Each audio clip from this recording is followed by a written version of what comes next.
emergency. The inside of the house was scorched pretty badly. This was an intentionally set fire. He was stabbed multiple times. It was very much a whodunit. My son told me, no, Mom, he's been murdered. This wasn't a home invasion. It was somebody that was welcomed in. The video, I mean, you can't even hope for something like that. There's no way. Where's she going? It was shocking.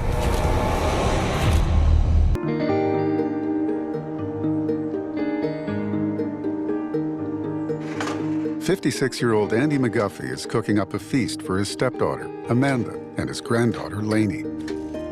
Andy came into my life when I was around 8 years old, and he had met my mom, and I immediately became his little sidekick. No matter what he was doing, he loved being in the kitchen. It's tamale day. Let's eat. Our favorite Papa. He would always call me and my daughter to come up and have us try a new recipe, and we loved it. My daughter loved her Papa.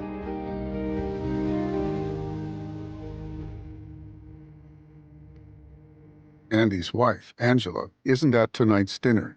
She has COVID and is recovering at her father's house. I got out of the hospital in October. They had forecasted some very strong tornadoes. And since Andy worked the night shift and I was on oxygen still, I didn't want to be there in our home by myself. Okay, that's all done. All right, we're gonna head out. See ya. Okay. You. I did speak to him Thursday evening. And? How are you, my love? He said that he would be picking me up as soon as he got off work the next day. And we said, good night, I love you. And that is the last time that I spoke with him. Okay, bye.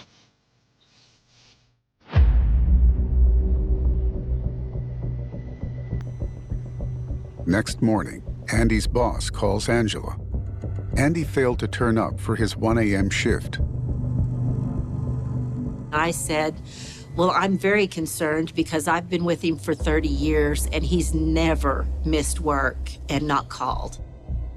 My son, Josh, lives a few miles from our home, and so I asked him if he would mind going over to the house and just checking on Andy to make sure he was okay.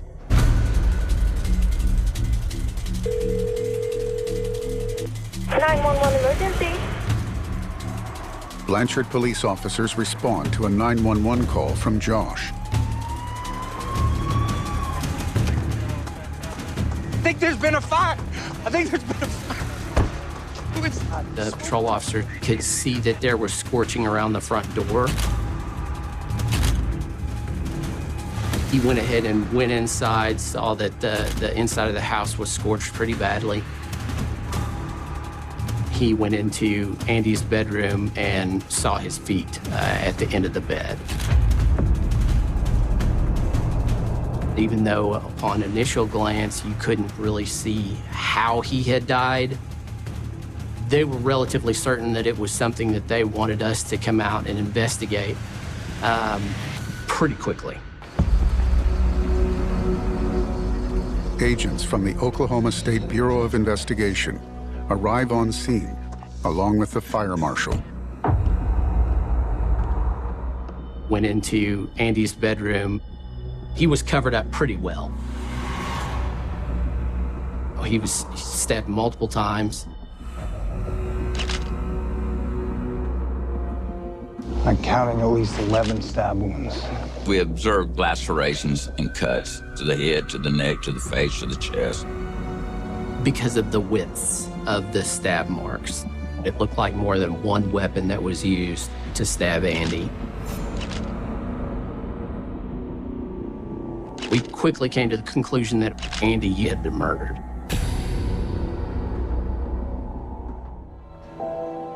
Josh calls his mom, Angela.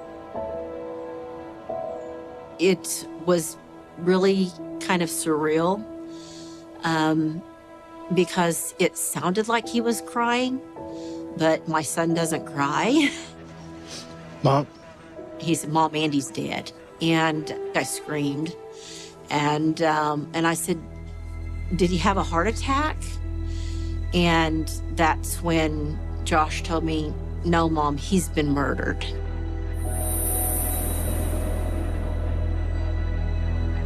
And, then of course I just lost it. And I was like, no, that can't be.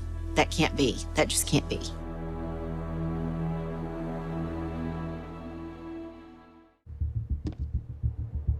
Agents searched the scene for clues. There was like a recliner. And that's where you can really kind of first see the damage that had taken place because it was burned and melted. You can see this gigantic black spot on the floor. The boards there were just scorched. I mean, just completely blacked out. You also had rolls of paper towels all laid out specifically to try to spread the fire.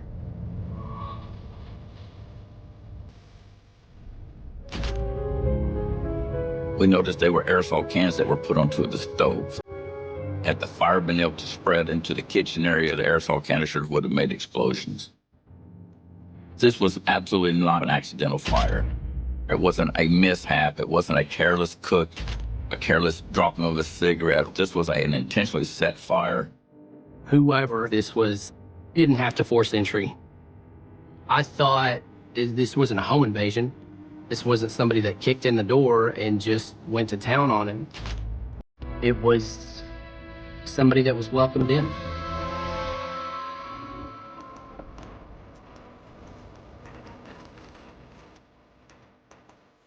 Angela got on scene. She had an oxygen tank on. She was using a walker to be able to get around. My heart just went out to her because she was very, very sick. Angela told us that she had spoken with Andy the night before, around 6 or 7 at night. Then she was woken up the next morning by a phone call from Andy's boss saying that Andy hadn't arrived at 1 a.m. for work. So Andy was killed during that time frame. Did you notice anything missing from the property? Josh was able to pick up that there was a lot of property that was missing. There was like a laptop that was missing, purses, DVDs, neck massager. And Andy's white Toyota was missing. I found out that there were a large number of firearms that were missing from the house, including a pink BB gun.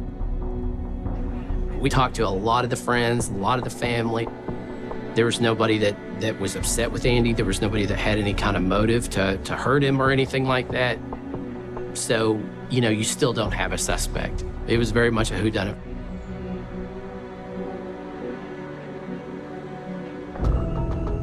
While investigators put out a bolo for Andy's white pickup, agents worked to trace the missing items. Agent Gatlin just happened to think, well, I'll check leads online, a database for pawnbrokers across the United States. Hey, Matt, we got a hit on the pink BB gun. He was able to determine that a pink BB gun had been pawned and a neck massager had been pawned.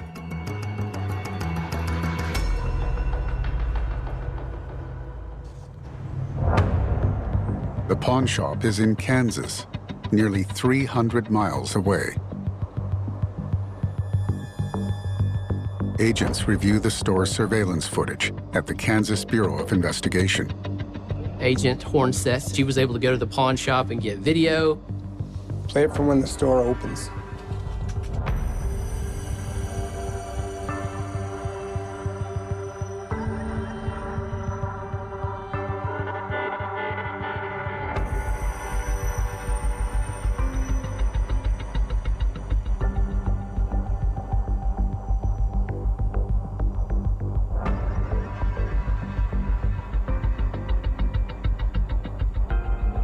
There. What's that? Got the pink BB gun. And the neck massager.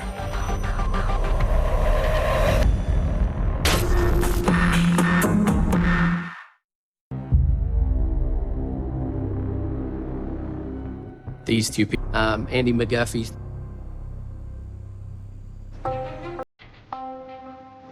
The next morning, investigators receive Andy's phone records.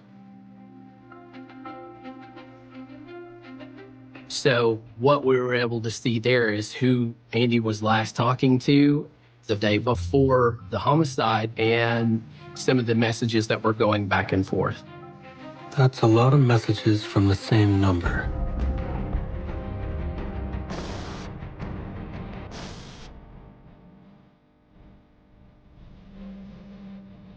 The text messages were trying to discuss how to meet up with each other. Look at this. Mm-hmm.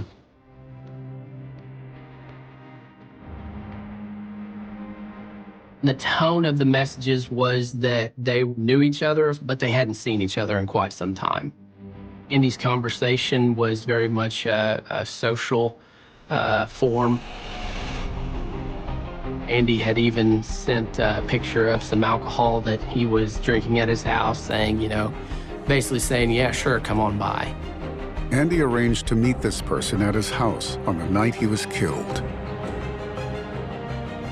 We got to run that number to the database. So he plugs the phone number in, and we come up with the name. Hey, Matt, you're not going to believe it. It's Debbie Senft. Debbie Senft. But I'm like, hold on a minute. That is the same person from that pawn shop. And so, my initial thought was, who is this person? Why are they talking with Andy? Agent Miller calls Andy's family to see if they know a Debbie Senft. Hi, Mrs. McGuffey. This is Agent Miller from OSBI. He asked if I knew who Deborah Senft was. And I had never heard that name before. Never. Thank you for your time. I didn't know, honestly, what to think at that point. What we weren't able to figure out is what kind of connection Debbie and Andy had.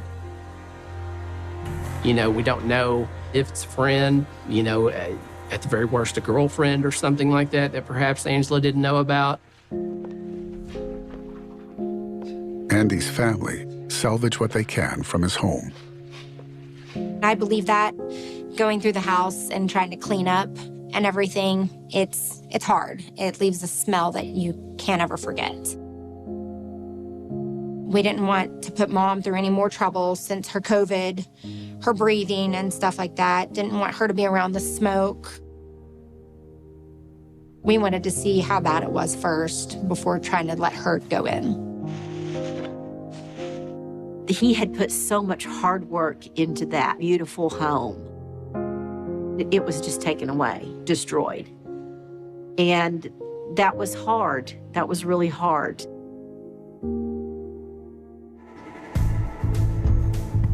Agents contact Andy's neighbors to find out if they saw anything suspicious on the night he was murdered. During our process of interviewing the neighbors, one woman that we were able to talk with had said that her husband had noticed an unusual vehicle at Andy's house the night before. He gave us a lot of good information. He said that it was like a dark colored, like a charcoal four-door sedan. And my immediate thought was some sort of Toyota or something like that from the description that he had given. Another interesting point was that he had noticed there was a large black dog in the car as well. We looked at that as a potential source of further evidence. You think maybe the person that's driving that car could have something to do with Andy's death. Agents piece together Debbie Senft's movements in the lead-up to Andy's murder. They find that she rented a gray Toyota Corolla in Texas 3 weeks earlier. We were able to get the plate information for the gray car, get that to our dispatch, and be able to have that entered. Yep, I got it. A buddy of mine within the Oklahoma Highway Patrol, he tells me there was an accident. A patrol officer responded to a crash involving the Corolla at 6 a.m. the morning after Andy was killed. They were able to provide, copies of the accident, the citations, as well as the video from that accident. Here we go.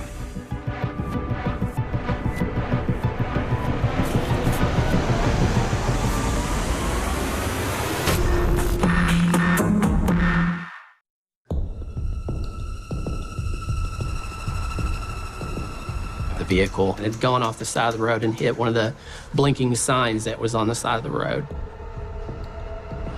How you doing? Where's Mom at? She was heading to Petro. I was falling behind her, and then the tire blew. You were following her. I was falling behind her on the highway. Okay. All And right. the tire blew, and I didn't even have time to react. He was able to provide the Oklahoma Highway Patrol trooper with a name and date of birth. What's your last name? Musset. Spell it. M-U-S-S-E-T-T. First name? Zachary. Z-A-C-H-A-R-Y? Yeah. Who is Zachary Musset? Come on back to my car. During that time, he called his mom to have her turn around so that she can pick up Zachary. Hello, Who am I speaking with? This is Trooper Mueller with the Highway Patrol. you're speaking with Debbie Sinnott. Debbie who? Sinnott. That's my mom. That's my Okay, daughter. I guess I have your son here. Was he following you? Wait, did he just say his mom is Debbie Sempt?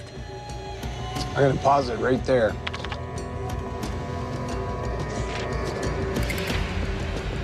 The person seen with Debbie Sempt in the security footage from the Kansas Pawnshop is Zachary Musset. Mother and son. 19 minutes later, Debbie Sempt arrives at the scene.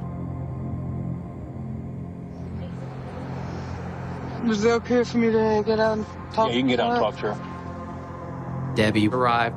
The conversation between the three parties on scene in that accident, which is, the trooper, Zachary, and Debbie, was none of it made any sense. Thank you so much for calling me. No, you're welcome. My brother was the one that was supposed to be driving the car, but he went off with a friend Yeah. and left us in the middle of nowhere. So Uh-oh. we're just trying to get to the Petro. Okay. Imagine that.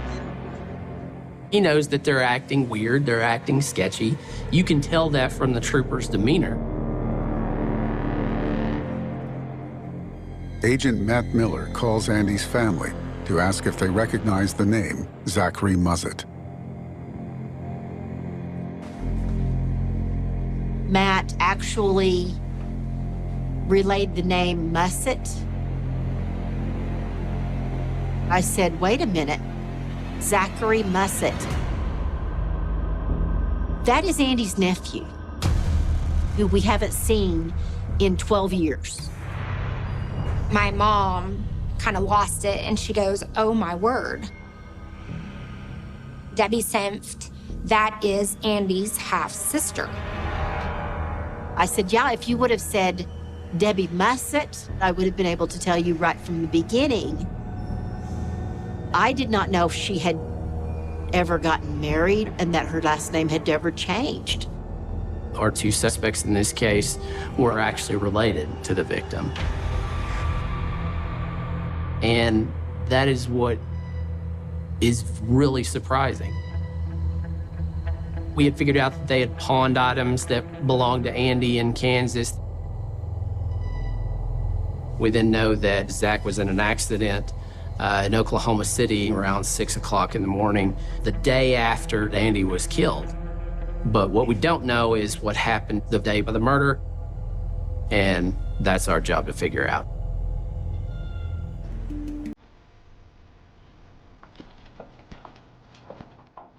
Agents secure the GPS data for Debbie Sempt's phone.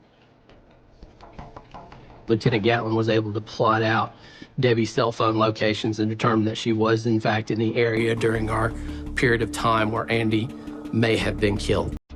In between that 6 to 7 time to 1 a.m. Hey, Matt, come look at this.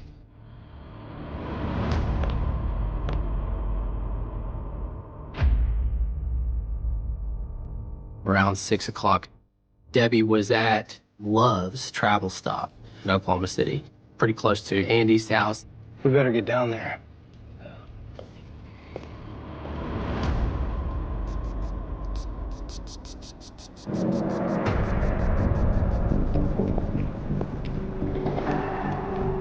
Agents search the area around Love's for clues that might reveal Debbie and Zachary's movements during that time. So next door to this Love's is a car wash. We go through the car wash.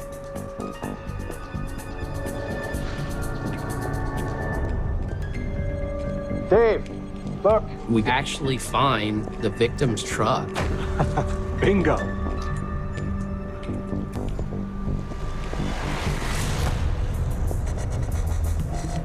We were able to get a hold of the owner of the car wash. Major Miller from the OSBI. We need to see your surveillance footage now. The owner says, yeah, I've got video cameras all over that thing.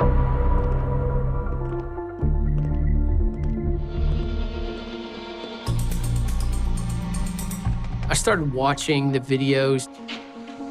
Load up the outside camera around 1:30 on the 15th. I wasn't quite sure what I was going to get. At the most, I thought at that point to get, some sort of pinpoint location that I could get some sort of forensic information or forensic evidence for the case. What I never could have expected is that I would have videos better than that forensic evidence.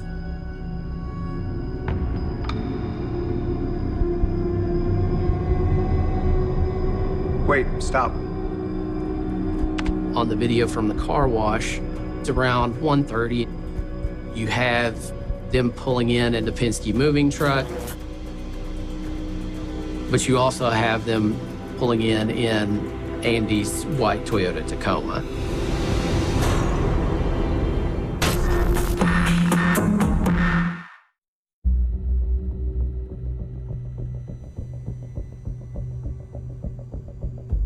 You can see them parking Andy's truck and then parking the Penske truck at the car wash.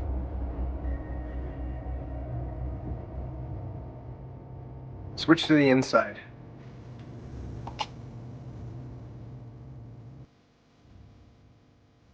Let's zoom in. And pause it there. What you see is an inspection of several different weapons that are in the car.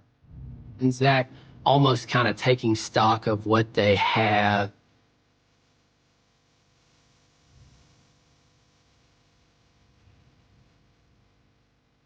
Some headlights appear towards the top of the frame.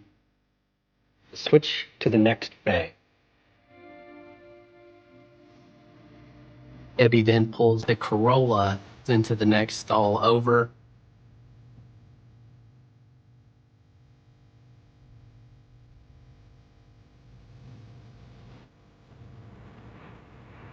So in one bay, you have the Toyota Corolla. Switch back. And then in the next stall over is Andy's truck.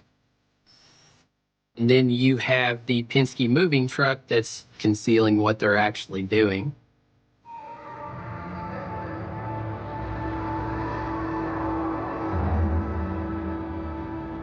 They both look straight up at the camera in one of the back. Wait, what's that? Zachary pulls out a knife from the truck, walks off screen, and then comes back wiping the knife off on his pants. That could have been our murder weapon. He was destroying evidence.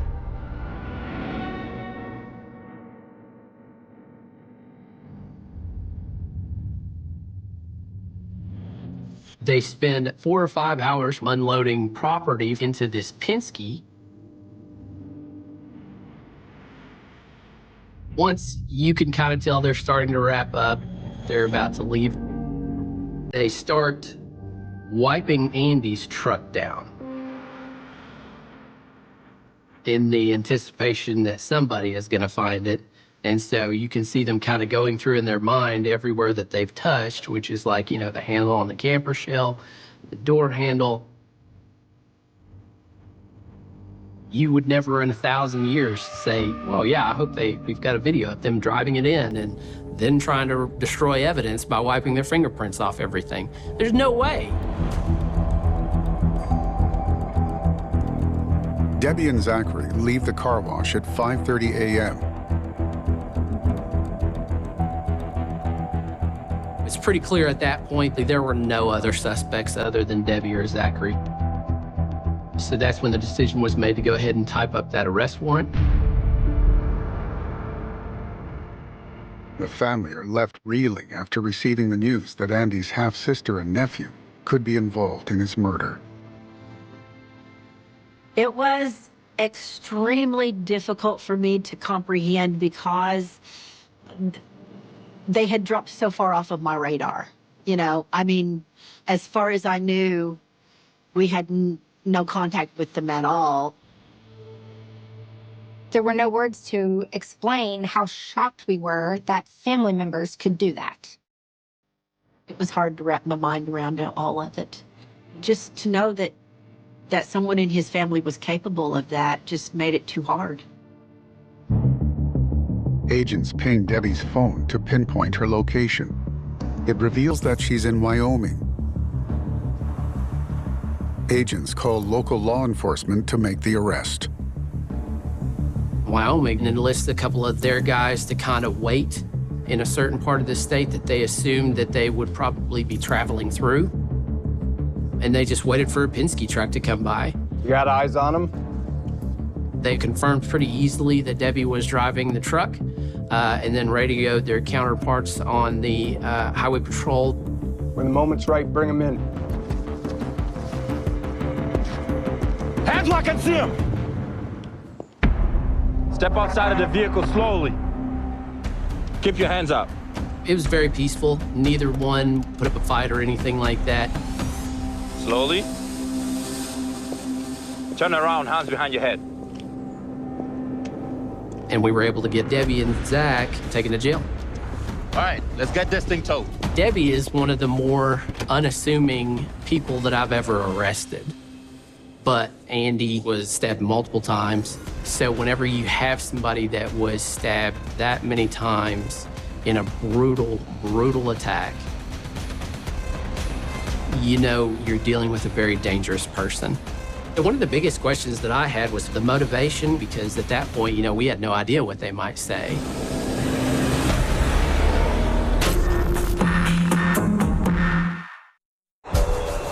Agents travel to Wyoming. They analyze the moving truck that Debbie was driving at the time of her arrest. So we found not only his ID in his wallet with his debit cards and things like that, but we found, you know, one of the guns that was reported missing that we had a serial number for. We found a wedding picture.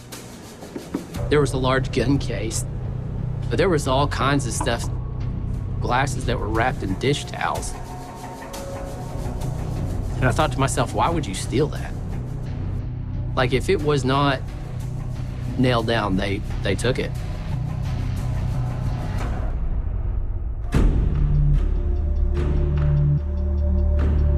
Next, the agents interview the suspects. They start with Zachary. The first thing that I noticed about Zach is that he was wearing the exact same clothing that he was in the Kansas Pawnshop video. Zachary tells the agents that he and his mom, Debbie, were relocating from Texas to Colorado. Zachary described stopping at different churches to try to get gas money, as well as looking for handouts for food or anything else that they could possibly get from the goodwill of others. They paid Andy a brief visit on their way through Oklahoma. I said, well, okay, well, what were you driving? And he tells me a four-door gray, like Toyota Corolla. So that shows you you're on the right track. The neighbors had told us there was a large black dog in the car. So I said, Chance, you had any dogs or anything like that with you? And he's like, yeah. So, you know, you have another little grain of sand that lets you know that you're on the right path. So you stayed with Andy for an hour, 2 max, right? That's right, and then we hit the road. So what did you and your mom do for those few hours you were with Andy? He told me that he was eating eggs and sausage at Andy's house, which was a valuable piece of information because we found plates of food that had eggs and sausage. Agent Miller reveals to Zachary that Andy McGuffey was murdered and his home set on fire. Was there some sort of disagreement? Did a fight break out? Can you tell me what happened? But whenever we got to the part where Andy was murdered, he would just say he doesn't remember. So you move on past that until I show him a picture of him inside the pawn shop. And I say, "Is that you?" Yeah, Who's that with you? that's my mom. "What were you guys doing?" "I don't know." "Well, let me show you some of this video."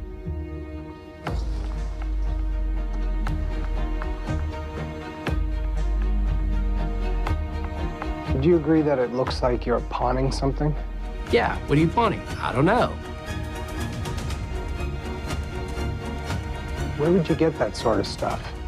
"I don't know." So, you know, it's pretty clear at that point that even with, you know, pressing or, you know, whatever you can do or tips or tricks that you can try to get him to tell you the truth, that he's probably not going to.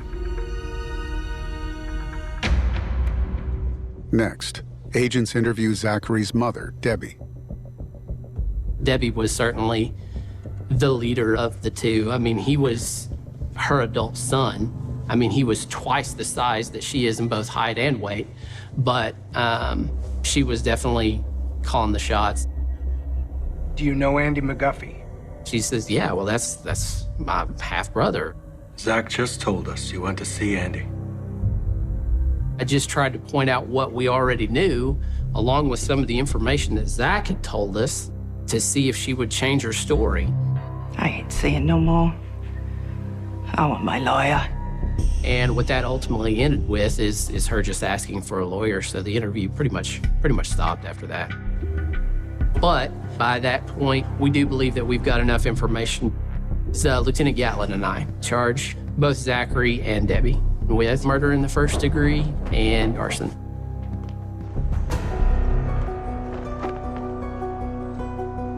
February 14th, 2023. Debbie Sempt and Zachary Muzzett stand trial for the murder of Andy McGuffey. Prosecutors step through the events that led to his killing. The night that Andy was murdered, what they ended up doing was parking the Penske at the Loves and then taking their rented Toyota Corolla out to Andy's. We know that they were at Andy's house. We had found the plates of food more than one person had been eating.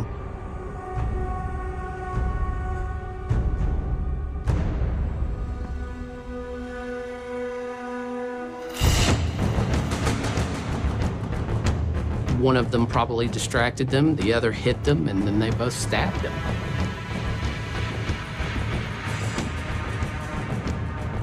So Debbie and Zach both then load up all of his possessions in his own truck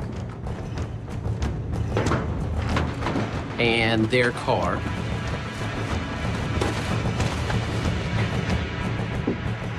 We believe they probably moved Andy's body from the living room to his bedroom because of how he was positioned and how he was wrapped up in the blanket. And then they went to great lengths to try to set this fire to make sure that it would burn the house down.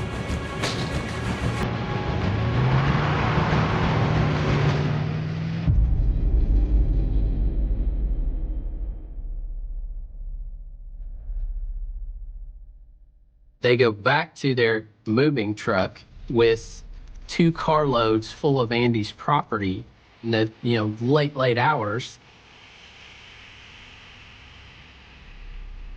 They spend a long time unloading property from Andy's truck. and they leave around 5:30 in the morning.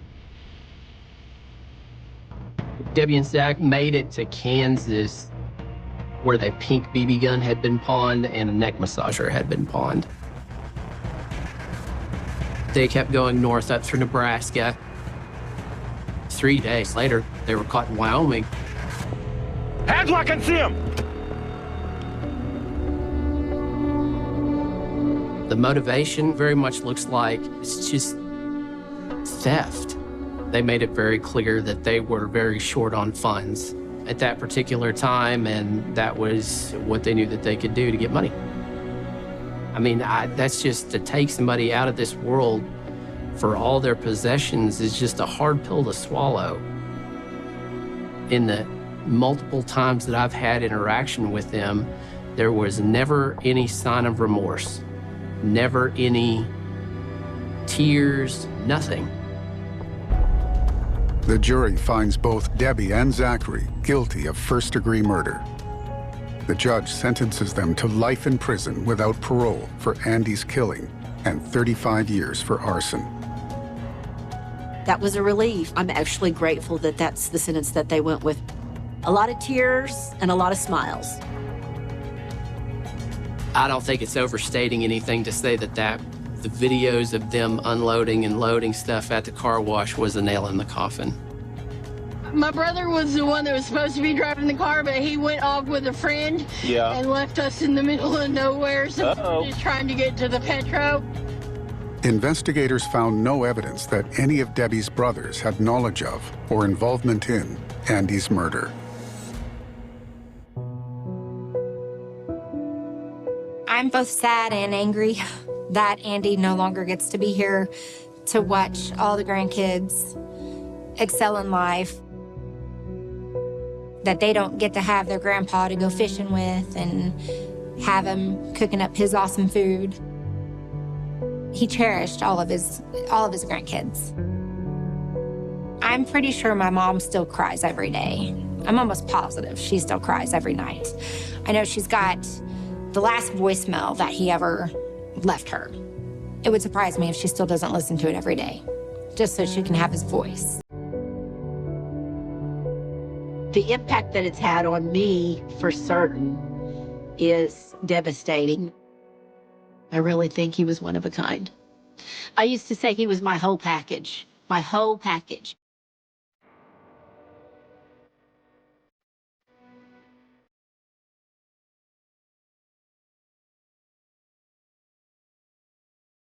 It started with a sound no one could quite agree on. A dull thud, maybe, or a door slamming too hard, or something heavy or something final. On a humid August night in 2001, in a quiet neighborhood just outside Raleigh, North Carolina, where porch lights stayed on and neighbors still waved from across the street, someone heard something that didn't belong. They would remember it later, over and over, turning it in their minds like a broken recording. But at the time, it was just another noise swallowed by the thick southern air. By morning, the silence was louder. The house sat still, curtains drawn, car in the driveway, mail untouched. No signs of struggle from the outside. No shattered glass. No forced entry. Just an ordinary home holding something no one was prepared to face. Inside, everything felt wrong. Not chaotic. Not ransacked. But staged. Too neat in places that shouldn't be. Too quiet in a way that pressed against the ears. And then they found her. 32 years old. A local teacher. Known for her steady routines, her early mornings, her habit of calling her sister every single night without fail. That call never came. Her body was discovered in the living room, positioned in a way that made investigators pause. Not collapsed. Not sprawled. Almost arranged. There were no immediate signs of forced violence. No obvious weapon. No clear cause staring back at them. Just a stillness that didn't make sense. The first responders would later describe it the same way. It didn't feel like a crime scene, one of them said. It felt like a message. Within hours, the neighborhood was no longer quiet. Police cars lined the street. Yellow tape cut across lawns that had never seen anything more serious than a lost dog flyer. News vans arrived. Cameras rolled. And just like that, the story broke. North Carolina, 2001. Woman found dead in her own home. No suspects. No forced entry. No clear motive. A cold case in the making before the investigation had even begun. Detectives started with the obvious. Who saw her last? Who spoke to her? Who knew her routine? The answers came quickly, and yet somehow led nowhere. She had been seen the evening before. Grocery store. A short conversation with a cashier who would later insist nothing seemed off. No fear.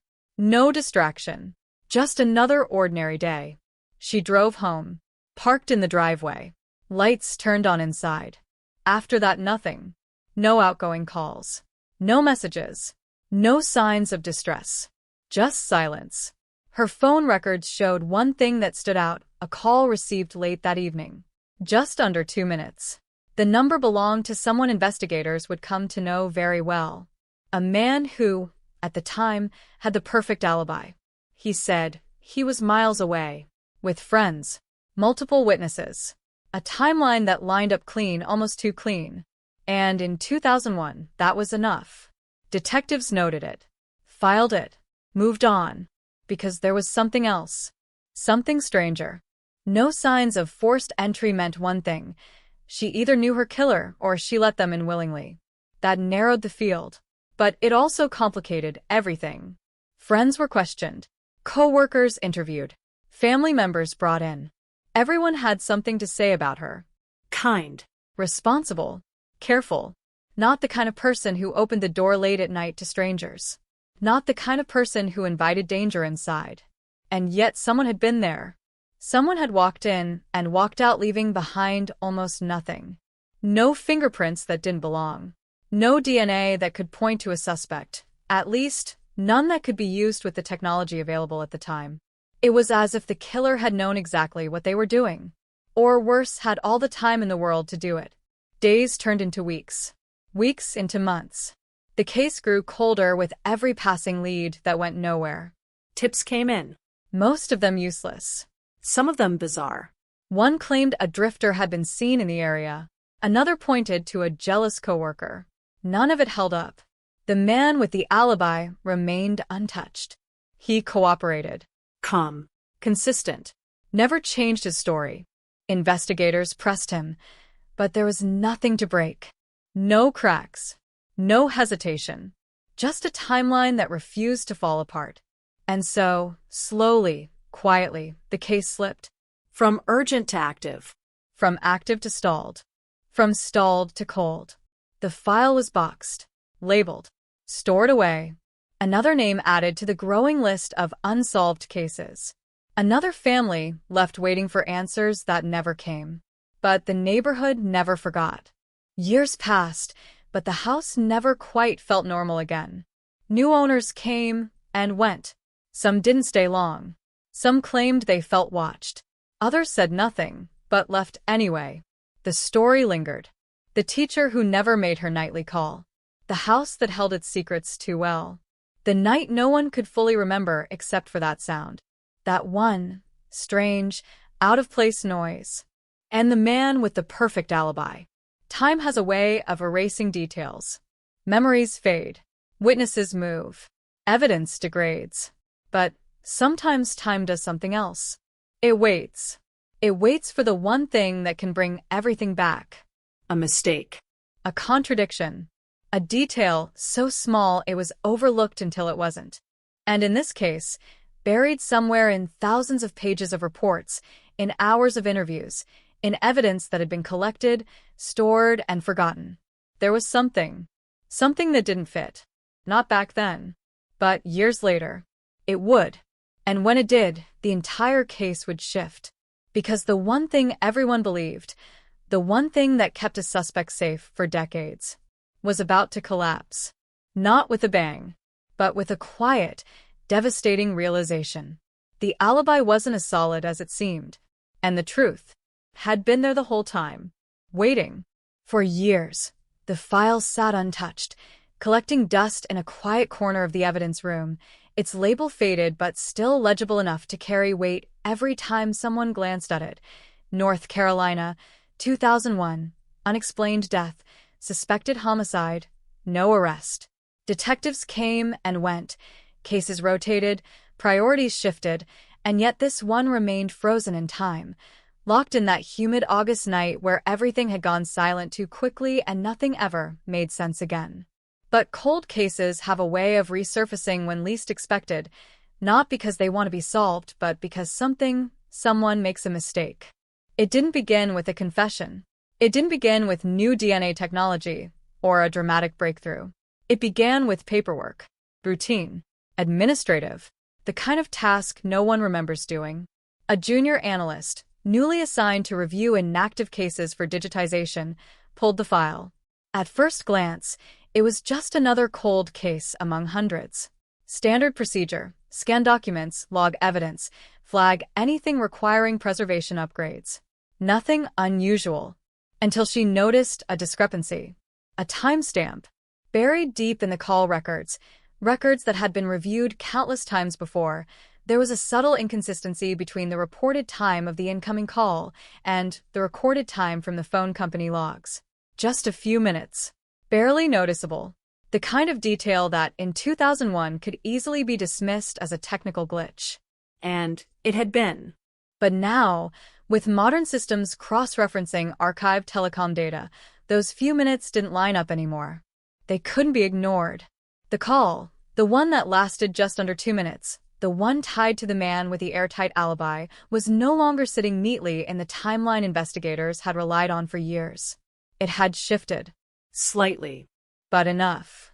Enough to raise a question no one had asked before. If the call happened later than originally believed, then where was he, really, at that exact moment? The analyst flagged it. Sent it up. Expected it to be dismissed like so many small anomalies before it. But this time it wasn't. Because cold cases don't reopen for no reason. They reopen when something feels wrong. And this felt wrong. The file was pulled again. Not for archiving, but for review. A new team. Fresh eyes. No attachment to the original conclusions. No investment in being right. They started from the beginning. The house. The body. The positioning. The absence of forced entry. Every photograph re-examined. Every note reread. Every assumption questioned. And then they returned to him. The man who had never left the file even when he was no longer considered a suspect. His name appeared everywhere in the early reports. Interviews. Statements. Follow-ups. Then gradually less and less until he became just another background detail. But now, with the timeline shifting, he was back at the center. They pulled his original statement. He had been calm, cooperative, almost too prepared. He claimed he was with friends that night, 3 of them, a small gathering. Drinks. Conversation. Nothing memorable. The kind of night that blends into every other night. All 3 friends confirmed it. Same timeline. Same details. No contradictions. Back then, that consistency had worked in his favor. Now, it started to feel rehearsed. Investigators reached out again. Not aggressively. Not accusatory. Just curious. 2 decades had passed. People change. Memories fade. Stories evolve. The first friend was easy to find. Still local. Still willing to talk. At first, nothing had changed. Yes, he remembered that night. Yes, they were all together. Yes, the timeline was the same. But when pressed, gently, carefully, something shifted. Not in what he said, but in how he said it. A pause. A hesitation. A moment where certainty gave way to something less solid. It's been a long time, he admitted. I think that's how it happened. Think. Not know. The second friend told a similar story. Same structure. Same outline. But small details no longer matched. Who arrived first? What time they ordered food? Whether the television had been on or off? Nothing major. Nothing that screamed deception. But enough to suggest one thing. The alibi wasn't as fixed as it once appeared. And then came the third friend. The one investigators almost didn't find. He had moved. Changed states. built a different life. It took time to track him down. And when they did, he didn't want to talk. At all. That alone was enough to raise suspicion. Because innocent memories fade. But fear lingers. Eventually, he agreed to an interview. On one condition. It wouldn't be recorded. They agreed. He sat across from investigators, older now, quieter, carrying the weight of something he had clearly held onto for years. They didn't push. They didn't accuse. They just asked him to tell the story again. And this time it was different. Not dramatically. Not obviously. But enough. He couldn't remember the exact time the man arrived. He wasn't sure how long he stayed. And then, almost as an afterthought, he said something that changed everything. I remember he stepped outside at one point. Silence. Investigators didn't react. Didn't interrupt. Just for a bit, he added. Took a call, I think. Or made one. A call. The room seemed to tighten. Because that wasn't in the original statement. It wasn't in any of the original statements. For 20 years, the story had been clear. They were all together. The entire time. No gaps. No absences. No opportunity. Until now. How long was he gone? One investigator asked. The man shook his head. I don't know. Not long. 10 minutes maybe. 15. 10 to 15 minutes. In 2001, that window meant nothing. Now, it meant everything. Because when they cross-referenced that statement with the adjusted phone records, something emerged. A gap. Small. Precise. Previously invisible. A window of time where the man had no alibi. The realization didn't come all at once. It built slowly. Piece by piece. Like a structure that had been standing for decades, suddenly showing cracks in its foundation. The timeline they had trusted was no longer reliable. And if the timeline wasn't reliable, then nothing built on it was either. Investigators went back further. Deeper. They re-examined the call itself. Duration. Location. Signal routing. Technology had changed. Data once considered incomplete could now be analyzed in ways no one imagined in 2001. And what they found was unsettling. The call hadn't just shifted in time. It had shifted in space. The original assumption placed the caller miles away. But updated analysis suggested something else. Something closer. Much closer. Within a range that overlapped with the victim's neighborhood. It wasn't exact. Not enough for a direct accusation. But enough to destroy certainty. And certainty had been the one thing protecting him. Without it, everything changed. The man was brought in again. This time, not as a witness, but as a subject. He looked older, of course. Time had done what time always does. But his demeanor hadn't changed. Calm. Controlled. Measured. He listened as investigators laid out the discrepancies. The shifted timeline. The inconsistent statements. The missing minutes. For a moment, there was nothing. Just silence. And then he smiled. Not nervously. Not defensively. Just calmly. As I said before, he replied, I was with my friends. Same words. Same tone. Same story. But now it sounded different. Because now they knew something he didn't. The alibi was no longer unbreakable. It was fragile. And fragile things shatter. All it would take was one more push. One more detail. One more truth buried somewhere in the past, waiting to surface. And as investigators leaned deeper into the case, following threads that had once been dismissed, they began to see something else emerging. Not just a broken alibi, but a pattern, a behavior, a possibility that the night in 2001 wasn't as isolated as everyone had believed. That maybe, just maybe, this wasn't the first time something like this had happened. And if that was true, then the silence that followed that August night was hiding far more than a single crime. It was hiding a history, one that had never been fully uncovered. Until now, patterns don't announce themselves. They don't arrive labeled, organized, or easy to recognize. They hide in fragments, small, forgettable details scattered across years, across places, across lives that never seem connected until someone decides to look at them differently. And now, for the first time in over 2 decades, someone was The task force didn't call it a theory. Not yet. That would come later. At this stage, it was just a question, quiet, persistent, impossible to ignore. What if 2001 wasn't an isolated incident? What if the silence surrounding that house had echoes? They started with geography. A radius. Not too large. Just enough to capture what the updated call data suggested. An area the man could have reached within that missing window of time. Streets. Back roads. Quiet neighborhoods that looked identical at night, where headlights passed unnoticed and strangers didn't raise alarms. Then they looked at time. Not just that night, but the years before it. Reports. Complaints. Incidents that never made headlines. Disturbances that were logged and forgotten. Cases that never went far enough to demand attention. There were more than expected. Nothing dramatic. Nothing that screamed homicide. But enough to create a faint outline. Unexplained noises. Late-night sightings. A woman who reported someone knocking on her door, then disappearing before she could answer. Another who claimed she heard footsteps inside her house only to find nothing missing, nothing disturbed. Individually, they meant nothing. Together, they started to feel like something else. A presence. Unseen. Unproven. But there. Investigators built timelines. Dates. Locations. Overlapping patterns. And then they overlaid his life onto it. Where he lived. Where he worked. Where he traveled. At first, it didn't line up cleanly. But patterns rarely do at the beginning. They require pressure. Refinement. The willingness to keep looking when nothing obvious appears. So they kept digging.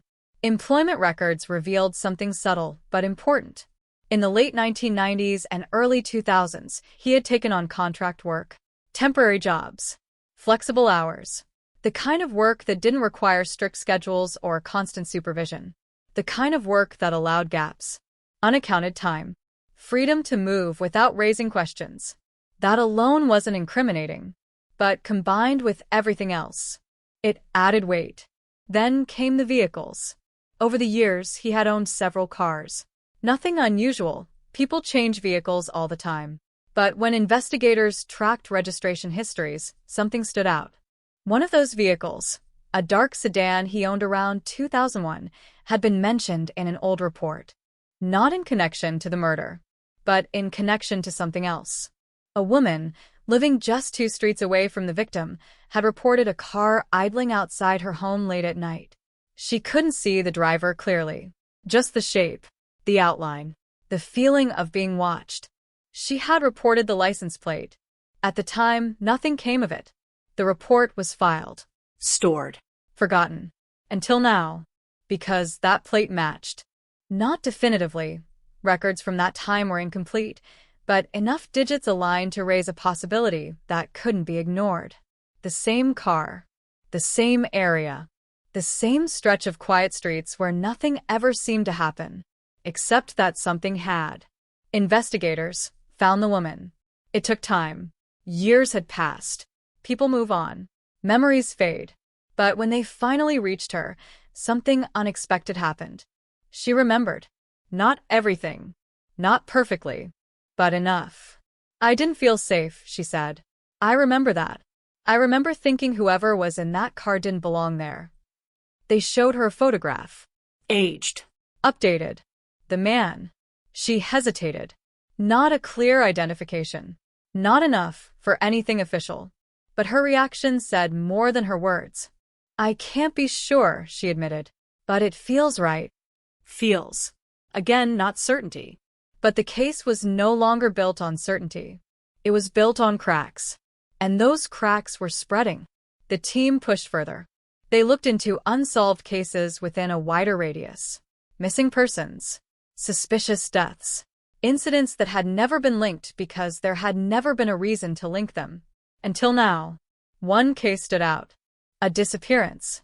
2 years before the murder. A woman, late 20s, vanished after returning home from work. No signs of struggle. No forced entry. No witnesses. Just a car in the driveway. Lights left on inside and silence. The similarities were impossible to ignore. Different victim. Different outcome. But the same feeling. The same absence of evidence. The same question. Who could enter a home without leaving a trace? The case had gone cold quickly. No suspects. No leads.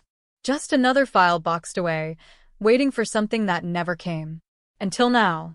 Investigators overlaid the timelines again. Where was he during the earlier disappearance? Records were harder to find. Employment logs incomplete. Addresses less stable. But there was enough. Enough to place him in the area. Not conclusively, but consistently. Close enough. Always close enough. The pattern wasn't perfect. But it didn't have to be. It just had to exist. And now it did. They brought the cases side by side. Compared details. Entry points. Lack of forced entry. Timing. Even small things, like the way personal items were left untouched, as if the goal had never been theft. Not robbery. Not random. Something else. Something quieter. More deliberate. And then, a detail from the 2001 case resurfaced. Something that had been noted but never fully understood. The positioning of the body. Back then, it had been described as unusual. Not staged in an obvious way, but not natural either. Now, investigators revisited the photographs. Looked again. Closer. And suddenly it didn't feel random. It felt intentional. Subtle. Controlled. As if the killer had taken time.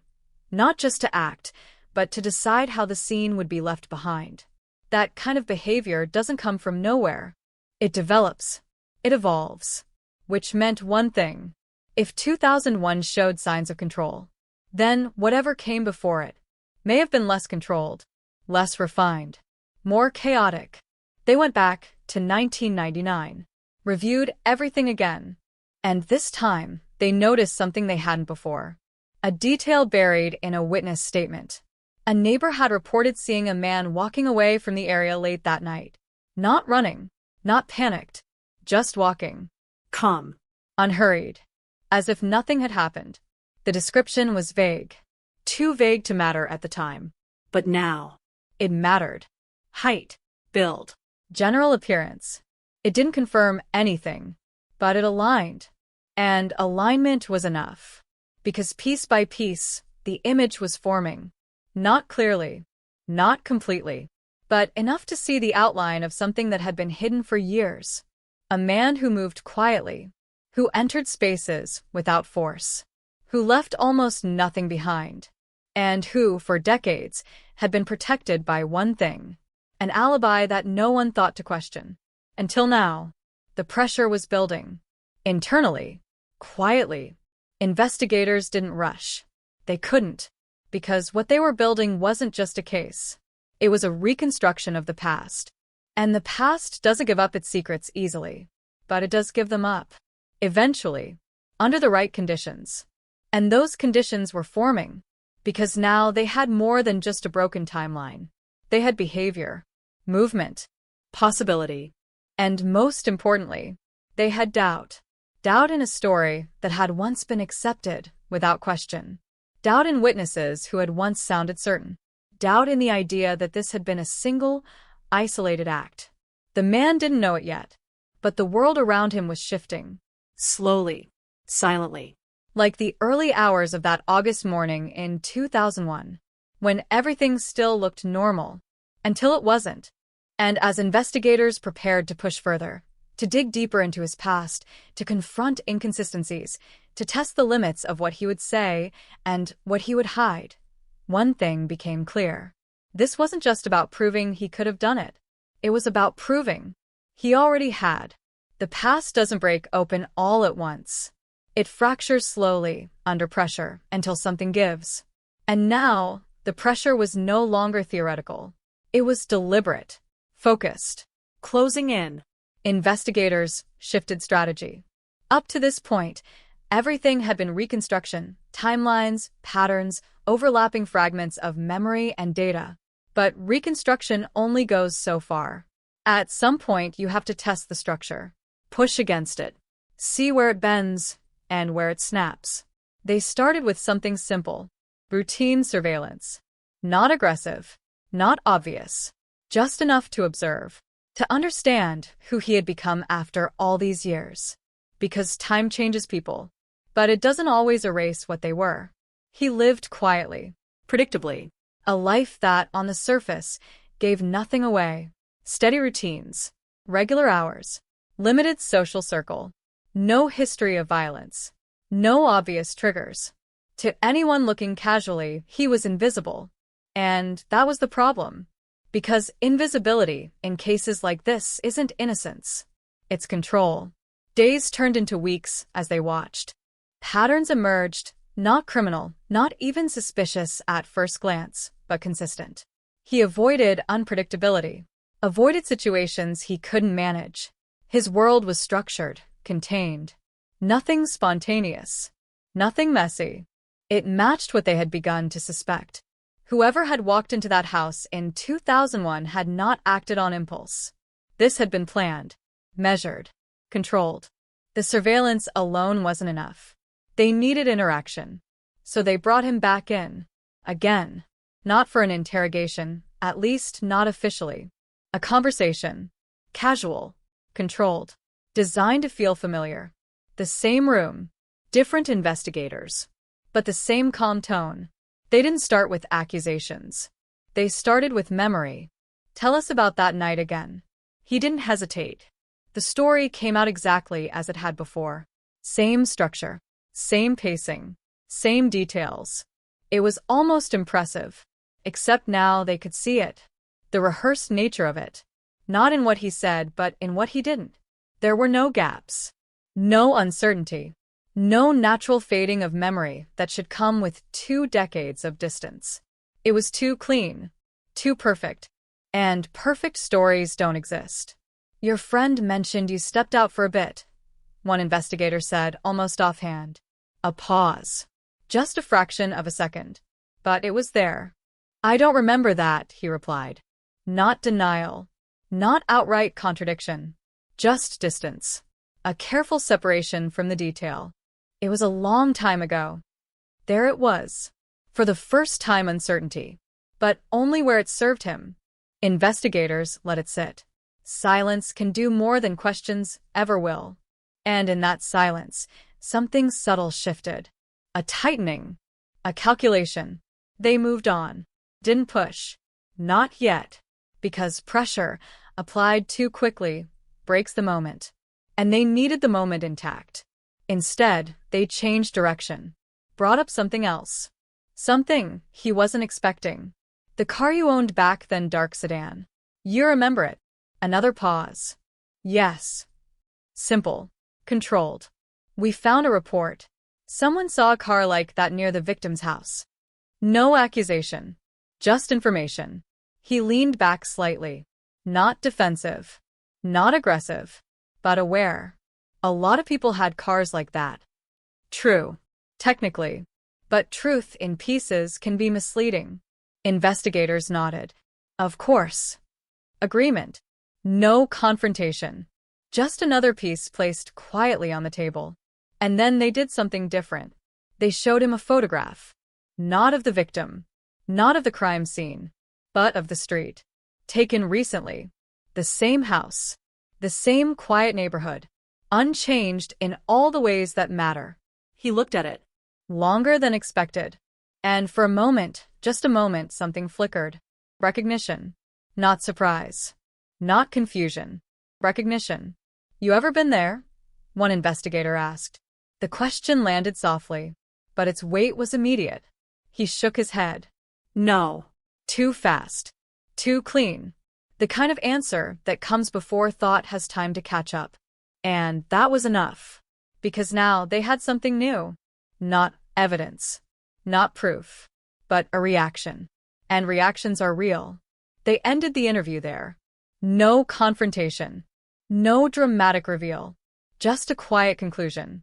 Because they didn't need him to break. Not yet. They just needed him to feel it. The shift. The change. The fact that the ground beneath him was no longer stable. Outside that room, the case moved forward. Faster now. More aggressively. They re-examined physical evidence. Items collected in 2001 that had been stored, preserved, but never fully understood. Advancements in forensic science had changed everything. What once yielded nothing could now speak. Fibers, trace materials, microscopic details that had been invisible before. And slowly they began to find things. Nothing definitive, nothing that screamed his name, but consistent, aligned. A fiber that matched a type of material linked to something he owned at the time. Not unique, not rare, but present. And in cases like this, presence matters. They pushed further. Digital reconstruction, cell tower data, movement patterns. The technology wasn't perfect in 2001, but now, with modern analysis, they could refine it, narrow it, turn broad assumptions into focused probabilities. And the picture that emerged was narrowing. The area of possibility, the window of time, the space in which he could have moved without being seen. It all aligned, not perfectly, but consistently, always pointing back to the same place, the same possibility, the same man. Then came the break they hadn't expected. A call, anonymous, no name, no identifying information, just a voice, careful, measured, almost distorted by intention rather than technology. "I think you're looking in the right place," the caller said. Nothing more. No details. No explanation. Just that. And then the line went dead. At first, it seemed meaningless. Cold cases attract attention. Speculation. People who want to feel involved. But something about it felt different. Not helpful. Not informative. Just aware.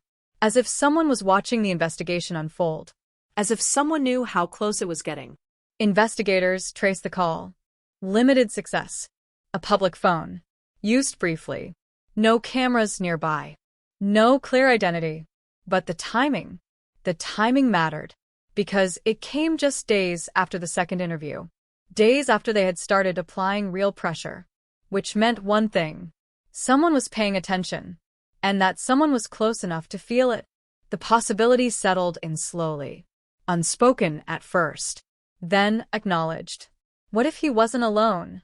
What if the story they had believed for years, the simple version, the isolated act, the lone suspect, was incomplete?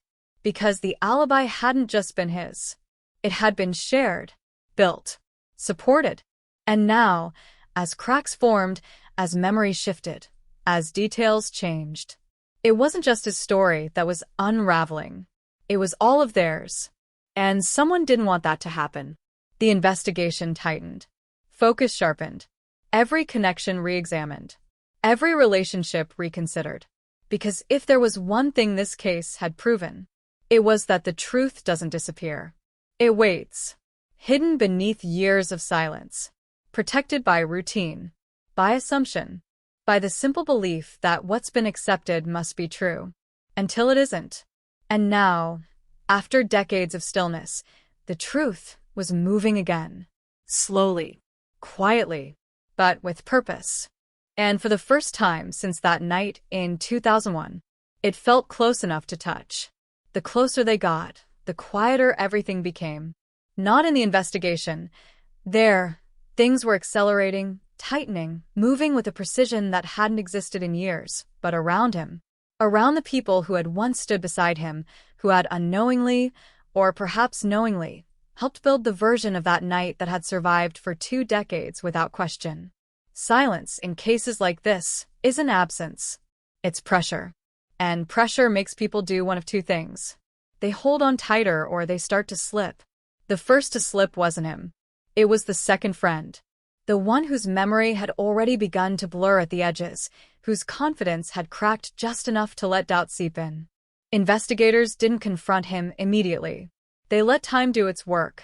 Let him sit with the idea that something was wrong, that the story he had told, over and over, for years, might no longer be enough.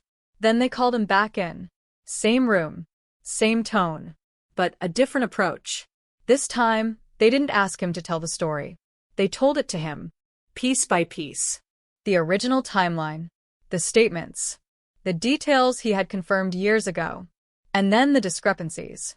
The new information, the shifted call, the missing minutes, the fact that someone else had remembered something different. They didn't accuse. They didn't suggest he had lied. They simply placed the weight of the contradiction in front of him and let him feel it. At first, he resisted. Not aggressively. Not defensively. Just quietly. I told you everything I remember. And maybe he believed that. Maybe, after 20 years, the version of the story he had repeated had become the only version he could access. But memory isn't fixed. It bends. It reshapes itself around what we need it to be. And now, under pressure, his memory began to shift. I mean, it's possible he stepped out, he admitted. A small change. But not small enough. Like I said, it was a long time ago. Time. Always time. The shield people hide behind when certainty starts to disappear. But investigators didn't need certainty. Not from him. They just needed movement. And they were getting it. They pressed gently. Not on the crime. Not on the accusation. But on him. His memory. His responsibility. Do you think it's possible, one investigator asked, that you filled in details back then because you assumed they were true? He didn't answer right away. Because that question doesn't just challenge memory. It challenges identity. It suggests that what you believed might not be real. And that's harder to accept than being wrong. I don't know, he finally said. And that was enough. Because I don't know replaces I'm sure. And once certainty is gone, everything else starts to move. The third friend was next. The one who had already broken slightly, who had admitted to the gap, the moment when the man stepped outside. This time, investigators pushed further. Not aggressively, but with clarity. They laid out the timeline as it now stood. The adjusted call records. The window of time. The fact that his new statement, placed the man outside during that exact gap. He listened. Quiet. Tense. You understand what that means, one investigator said. It wasn't a question. He nodded. Barely. And in that moment, something changed. Not in the case. In him. Because now it wasn't just about remembering. It was about realizing. Realizing that the night he had dismissed as ordinary was anything but. Realizing that the person he had trusted may have been somewhere else entirely. Doing something else. Something he didn't want to think about. I didn't know, he said, almost under his breath. And investigators believed him. Because ignorance, in cases like this, often looks exactly like cooperation. People don't lie because they're guilty. They lie because they're comfortable. Because the truth is inconvenient. Or worse, terrifying. They left him with that realization. Didn't push further. Didn't need to. Because now, the alibi wasn't just cracked. It was collapsing from the inside. One friend uncertain. Another adjusting. The third already broken. And the man at the center of it all. Still holding the same story. Still calm. Still controlled. But now, increasingly alone. The investigation turned back to him. But this time the approach changed. No more conversations. No more casual interviews. Now it was about pressure. Strategic. Controlled. Escalating. They brought him in again. Different room. Different tone. The atmosphere was no longer neutral. It was focused. Direct. He noticed immediately. People like him always do. You've been talking to them again, he said. Not a question. An observation. Investigators didn't respond. Didn't confirm. Didn't deny. They just let the silence stretch. Because silence, in a room like this, forces people to fill it. You're trying to change the story, he added. There it was. The first sign. Not of fear, but of awareness. He knew something had shifted. He just didn't know how much. No, one investigator said calmly. We're trying to understand what actually happened. A simple sentence, but loaded, because it implies that what had been said before wasn't enough. He leaned back, studied them. For the first time, the control wasn't absolute. There was calculation now. Adjustment. A subtle shift in posture. Nothing's changed, he said. But it had. Everything had. They placed the new timeline in front of him. The adjusted call. The gap. The statements from his friends. Not accusations. Just facts. And then they waited. Because this wasn't about forcing a confession. It was about watching how he reacted when the structure around him began to disappear. He looked at the documents. Didn't rush. Didn't panic. But something in his eyes changed. Not dramatically, but enough. He saw it. The gap. The space where his alibi no longer protected him. And for a moment, just a moment, the calm slipped. People don't remember things perfectly, he said. Deflection. Distance. A shift from certainty to generalization. They make mistakes. True, but not helpful. Did you step outside that night? One investigator asked. Direct. Clear. No room to move. He hesitated. Longer this time. Not a fraction of a second. Not a moment. Long enough to matter. I don't remember, he said. And there it was. The first real break.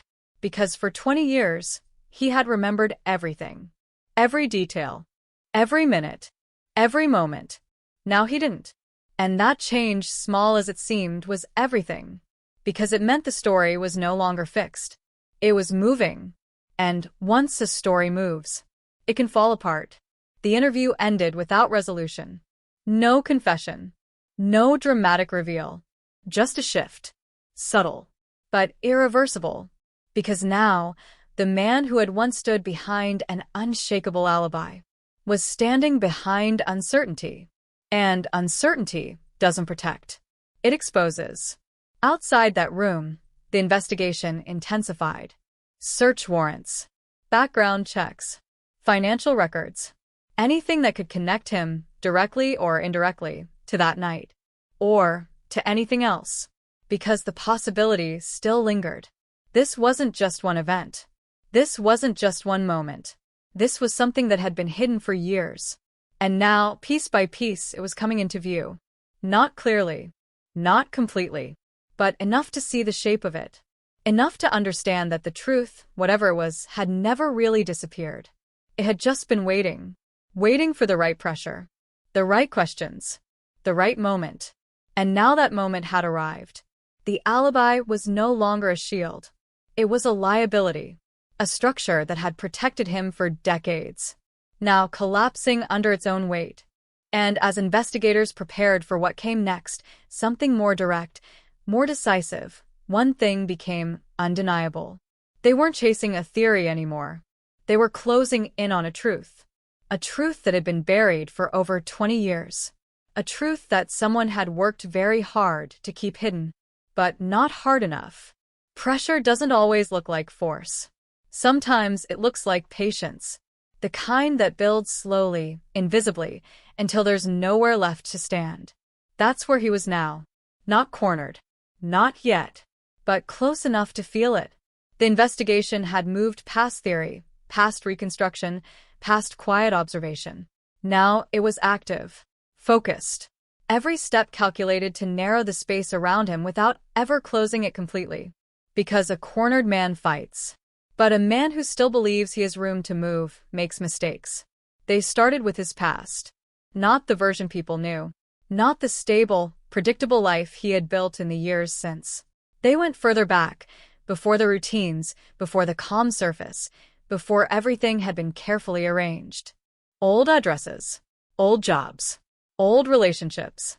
Fragments of a life that, until now, had never been fully connected. At first, nothing stood out. Just movement. Short-term jobs. Temporary living situations. A pattern of not staying in one place too long. Not unstable, but not rooted either. And then a detail. Small. Almost insignificant. One of his former employers, late 1990s, remembered him. Not clearly, but enough. He kept to himself, the man said. Did his work. Didn't talk much. That wasn't unusual. What was unusual came next. There was a complaint once, he added. Investigators leaned in. What kind of complaint? The man hesitated. Nothing serious. At least that's what we thought at the time. At the time. Always at the time. Because hindsight changes everything. A woman who worked there said he made her uncomfortable. Said he watched her. Not openly. Just always there. Watching. Not acting. Not approaching. Just present. That detail stayed with them because it fit too well. A man who didn't force entry. A man who didn't leave chaos behind. A man who observed, waited, chose his moment. They tracked down the woman. It took time. Years had passed. Lives had changed. But when they found her, the reaction was immediate. She remembered, not because of something he did, but because of how he made her feel. You know when someone's looking at you even when you can't see them? She said. Investigators nodded. That's what it was like. She described the way he lingered, the way he seemed to appear without sound, the way conversation stopped when he entered a room, even though no one could explain why. At the time, it had been dismissed. Workplace discomfort. Nothing actionable. Nothing provable. So it went nowhere. Like everything else. Until now. Because now it wasn't an isolated memory. It was a piece of a pattern. Observation. Patience. Control. The same traits that defined a crime scene in 2001. The same absence of force. The same quiet precision. They added it to the profile. Not official. Not yet. But forming. Taking shape. And then another detail surfaced. A report. Older than the rest. Mid-1990s. Different town. A break-in. But not the kind that made headlines. Nothing stolen. Nothing damaged. Just entry. A woman had returned home to find her back door unlocked. Inside, nothing seemed out of place. Except for one thing. A chair. Moved. Slightly. Barely noticeable. But not where she had left it. She reported it. Police checked. No signs of forced entry. No suspects. Case closed. Filed away. Forgotten. Until now. Because when investigators looked at the location, it aligned. Not perfectly, but close enough. And when they checked records from that time, he was there, living less than a mile away. Again, not proof, but presence. And presence, repeated enough times, becomes something else. It becomes possibility. They began to map it. Every known location, every report, every fragment. And slowly, a picture emerged. Not clean, not complete, but consistent. A man moving through spaces unnoticed. Entering where he shouldn't. Leaving without trace. Watching. Waiting. Learning. And then, in 2001, acting. The realization didn't come as a shock. Not anymore. It came as confirmation. Because everything they were finding fit too well to ignore. The next step was inevitable. They needed something physical. Something that connected him, not just behaviorally, not just circumstantially, but directly. The evidence from 2001 was limited. But it wasn't gone. It had been preserved. Stored. Waiting for technology to catch up. And now it had. They revisited everything. Clothing fibers. Trace materials. Anything that could be reanalyzed with modern techniques. And then they found it. Not dramatic. Not obvious. But there. A partial. Incomplete. Degraded by time. But usable. DNA. Back in 2001, it hadn't been enough. Now it might be. They ran it. Carefully. Multiple times. Cross-checking. Verifying. Because in a case like this, one mistake could undo everything. The results came back. Not a full match. Not enough for an arrest. But enough to narrow. To exclude others. To reduce the field. And within that field, he remained. Not confirmed. But not removed. Still there. Still possible. Still central. They didn't tell him. Not yet. Because information, like pressure, has to be applied at the right moment. Too early, and it hardens resistance. Too late, and it loses impact. So they waited. Built more. Strengthened the case. Because now they had something new. Something that changed the balance. Before, it had been about breaking the alibi. Now it was about building a connection. And connections, once established, are hard to deny. They returned to his circle. Not just the friends. Everyone. Co-workers. Neighbors. People who had known him at different points in his life. Most had nothing to say. or thought they didn't, until investigators asked the right questions. Not about crime, not about suspicion, but about behavior. Patterns. Moments that had felt off. And slowly more details surfaced. Small. Subtle. But consistent. He didn't like being surprised. He avoided situations he couldn't control. He knew things he shouldn't know, like when someone would be home, or when they wouldn't. At the time, it had seemed like coincidence. Or intuition. Now it felt different. Deliberate. Learned. And then one neighbor, someone who had lived near him in the early 2000s, said something that stopped everything. "I used to see him walking at night," she said. Late. Real late. Investigators leaned forward. Where would he go? She shook her head. I don't know. He'd just disappear down the street. No car. No lights. Just walking. Walking. Calm. Unhurried. Just like the witness in 1999.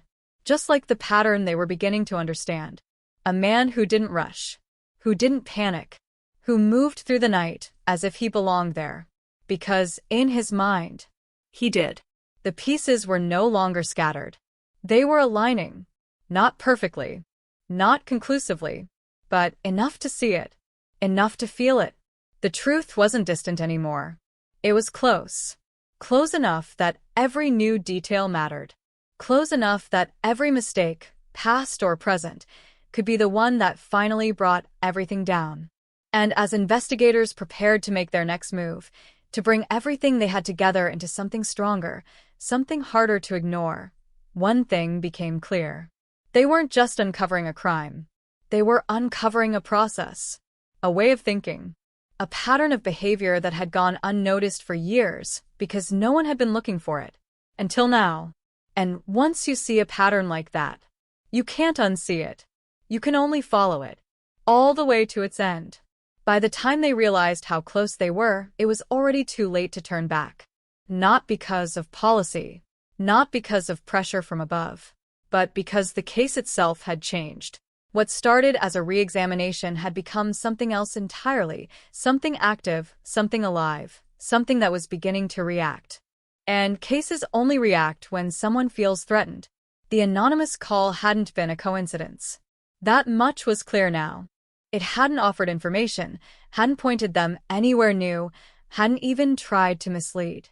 It had done something far more subtle. It had acknowledged them. A quiet signal that someone knew the investigation had shifted. And since then the atmosphere had changed.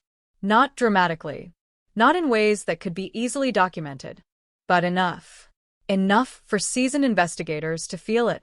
The man at the center of it all, he hadn't fled, hadn't panicked, hadn't made any obvious mistakes. On the surface, he remained exactly as he had always been. Calm. Predictable. Controlled. But beneath that there were fractures. Surveillance picked up the first one. A deviation. Small. Almost insignificant. His routine, normally rigid, consistent down to the minute, began to shift. Not in obvious ways. He still went to work. Still returned home. Still maintained the structure that had defined his life. But there were gaps now. Unplanned movements. Short drives with no clear destination.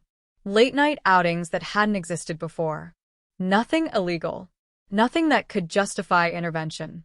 But enough to show one thing. He was adjusting. Adapting. And that meant he knew.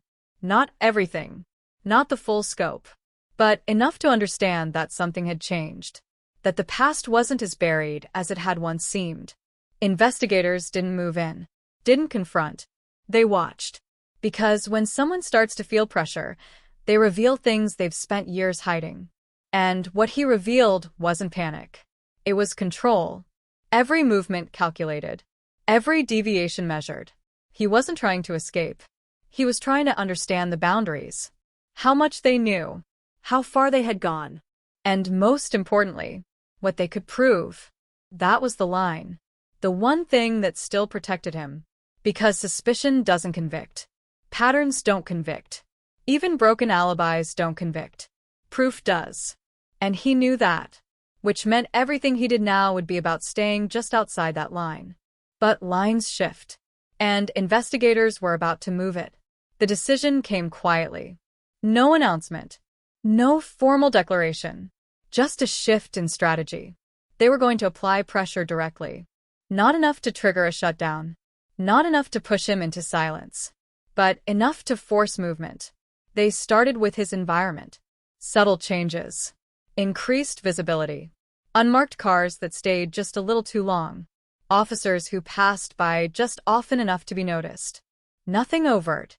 Nothing confrontational. But impossible to ignore. And he noticed. Of course he did. People like him always notice. The effect was immediate. Not externally, but internally. His movements became tighter, more deliberate. The late-night drive stopped. The deviations disappeared. He returned to routine, locked it down. As if by restoring control, he could restore distance. But that was the mistake. Because returning to routine doesn't erase what came before. It highlights it. It shows the difference. And investigators were watching every second of it. Then they escalated. A warrant. Not for arrest. Not yet. But for something else. His digital history. Devices. Records. Anything that could offer insight into his behavior, not just now but over time. The process was careful. Legal. Controlled. Because one misstep could collapse everything they had built. The data came in slowly. Layer by layer. Years of digital activity. Most of it ordinary. Predictable. Harmless. But hidden within that were patterns. Searches. Not frequent. Not obvious. But consistent over time. Topics that aligned too closely with the case. Entry methods. Forensic awareness. How investigations work. What evidence can and cannot prove. It wasn't enough to accuse. But it was enough to understand.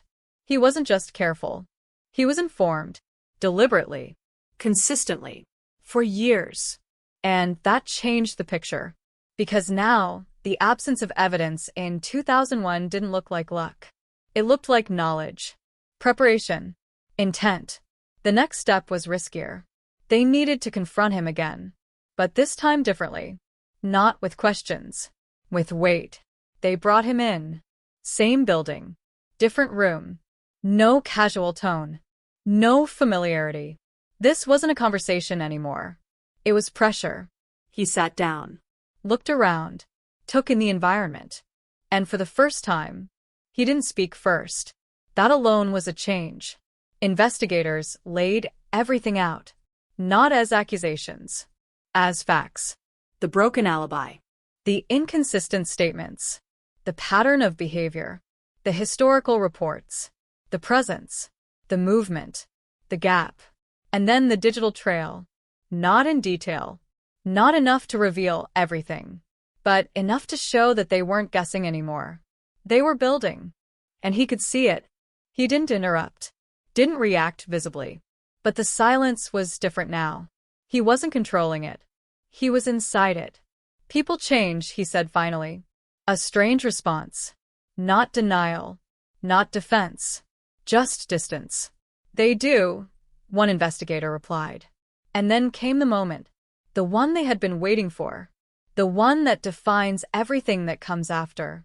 Did you go to her house that night? Direct. Unavoidable. No room to move. No way to deflect.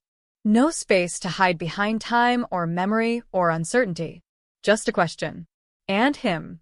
He didn't answer immediately. Seconds passed. Then more. Long enough for the weight of the silence to settle. And then he did something unexpected. He smiled. Not the calm, controlled smile from before. Something else. Smaller. Tighter. Almost involuntary. I've told you everything, he said. But the words didn't land the same way anymore. Because now they sounded incomplete. Hollow. Like something repeated too many times. And that was the shift. Not in the case. In him. Because for the first time, he wasn't convincing. Not them. Not even himself. The interview ended there. Again. No confession. No arrest. Just pressure. But this time it had landed. Outside that room, everything accelerated. Because now they knew. Not legally. Not conclusively. But instinctively, they were close. Closer than they had ever been. And so was he. Because pressure doesn't just reveal the truth. It forces it to the surface. And once it starts to rise, there's no stopping it. The next move wouldn't be subtle. It wouldn't be quiet. It would be decisive. Because the line he had stayed behind for decades was about to disappear. And when it did, there would be nowhere left to stand. By the time the line disappeared, he had already felt it happen. Not in a single moment. Not with a sudden realization or a dramatic shift. It came the way everything in this case had come, slowly, quietly, building beneath the surface until there was nothing left to hold it back. The structure that had protected him for over 20 years, routine, certainty, control, was gone. Not completely. Not yet. But enough. Enough to expose what had been hidden underneath. And what lay underneath was movement. The investigation had reached a point where waiting was no longer enough. They had patterns. They had inconsistencies. They had behavior that aligned too closely to be coincidence. They even had partial physical evidence that refused to exclude him. But still no direct link. No moment. No single piece that connected him to that house on that night in a way that couldn't be explained away. And he knew it. Which meant he was still holding the line. Still balancing on that narrow space between suspicion and proof. But that space was shrinking.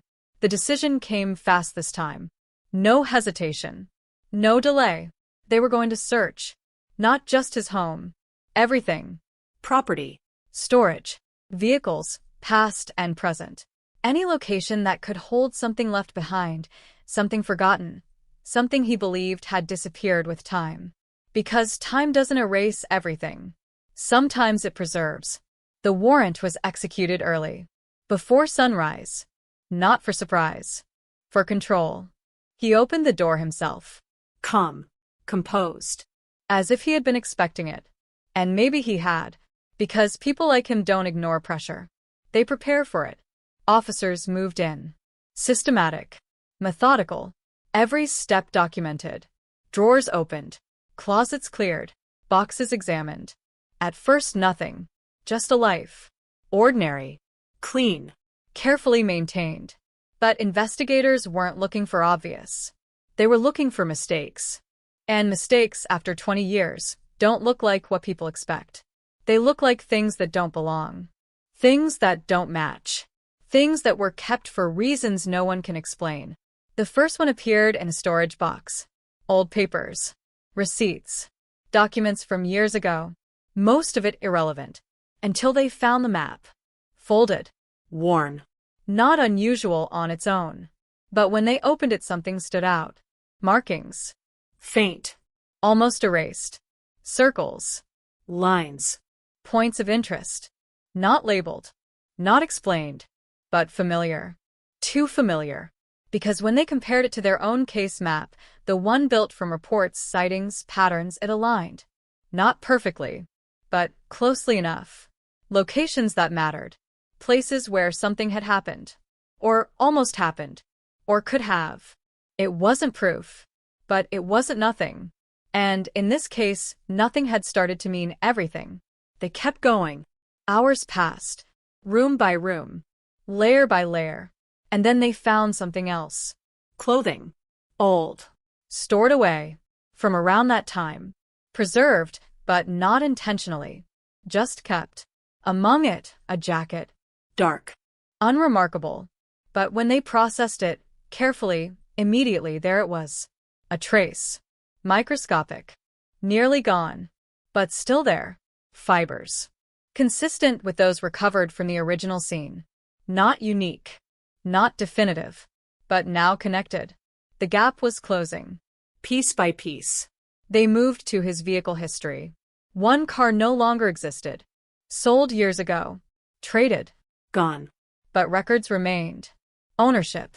Maintenance. And one detail that had been overlooked. A repair. Shortly after 2001. Interior cleaning. Extensive. More than routine. More than necessary. At the time, it meant nothing. Now it meant everything. Because cleaning isn't suspicious. Overcleaning is. They tracked the service. The shop still existed. Barely. Different owner. Same location. Records incomplete. But not gone. And when they found them, the description was clear. Deep interior treatment. Stain removal. No explanation. No context. Just a note. A moment. Frozen in time. Right after the night, everything had gone silent. The pieces were no longer abstract. They were physical. Real. Touching the same space. Connecting across years. And still he said nothing. Because he didn't have to. Not yet. They brought him in again. Not as a request. As a requirement. This time, there was no attempt at subtlety. No soft tone. No slow build. Everything was on the table. The map. The fibers. The vehicle. The timeline. The pattern. The behavior. And finally the question. Why were you there? Not if. Why? Because the case had moved past possibility. Past suspicion. Into something else. Something heavier. He looked at the evidence. At the photographs. At the weight of everything that had been built around him. And for the first time, he didn't deflect. Didn't distance. Didn't retreat into uncertainty. He just sat there. Still. Silent. And then he spoke. Not loudly. Not dramatically. Just enough to break the silence. You think you understand what happened. Not a denial. Not a confession. Something in between. Something controlled. Calculated. And dangerous. Help us understand, one investigator said. Careful. Measured. Because this was the edge. The moment where everything could shift. He looked up. Met their eyes. And for a second, just a second, the control slipped completely. What replaced it wasn't panic. Wasn't fear. It was something colder. Something distant. You weren't there, he said. And in that sentence there was something else. Something buried. Not just defense. Not just resistance. But memory. Real. Unfiltered. And then it was gone. The calm returned. The structure rebuilt. I have nothing else to say. And that was it. No confession. No explanation. Just a crack. But this time the crack was different. Because it wasn't in the evidence. It was in him. And cracks like that don't close. They spread. The interview ended. Again. But now, everything had changed. Because they had crossed the line. They had moved from building a case to confronting the truth. And the truth had reacted. Not fully. Not clearly. But enough. Enough to know they were right. Enough to know they were close. Close enough that the next step wouldn't be about pressure. It would be about decision. Because now they had to ask themselves one question. Was it enough? Enough to charge. Enough to bring it into the open. Enough to turn 20 years of silence into something that could finally be heard. And as they reviewed everything, every detail, every fragment, every piece that had brought them to this point, one thing became impossible to ignore. They were no longer looking for the truth. They were standing in it. They just had to prove it. Proof doesn't arrive all at once. It doesn't step forward and announce itself. It builds until one moment, one decision, forces everything into the open. And now they were standing at that moment. The room was quieter than it had ever been. Not empty. Not inactive. But focused. Every file open. Every photograph revisited. Every note. Every report. Every fragment of the past laid out in a way that hadn't been possible before. Because now it wasn't about finding more. It was about understanding what they already had. The broken alibi. The shifting timelines. The pattern of behavior stretching back years. The map. The fibers. The vehicle cleaning. The witness statements, fractured, inconsistent, but converging. And him. Always him. Present in every version of the story, even when he wasn't supposed to be. The question wasn't whether he was connected. The question was whether they could prove it in a way that would hold. Because suspicion doesn't matter in a courtroom. Stories don't matter. Even patterns, no matter how compelling, can be dismantled. They needed something that couldn't be explained away. Something final. And they didn't have it. Not yet. The tension sat heavy in the air. Because everyone in that room knew the same thing. They were close. Closer than anyone had ever been. And still not close enough. The decision to move forward, to charge, to bring everything into the light, couldn't be based on instinct. It had to be certain, unshakable. And certainty is rare in cases like this. So they went back again. Not to the beginning, but to the moment everything changed. That call, the one that had shifted the timeline, the one that had cracked the alibi, the one detail that had turned a closed case into something alive again. They pulled every record, every version, every piece of data connected to it. And this time, they didn't just look at when it happened. They looked at how. Routing. Signal strength. Connection points. The invisible path the call had taken through the network. In 2001, that level of detail hadn't been possible.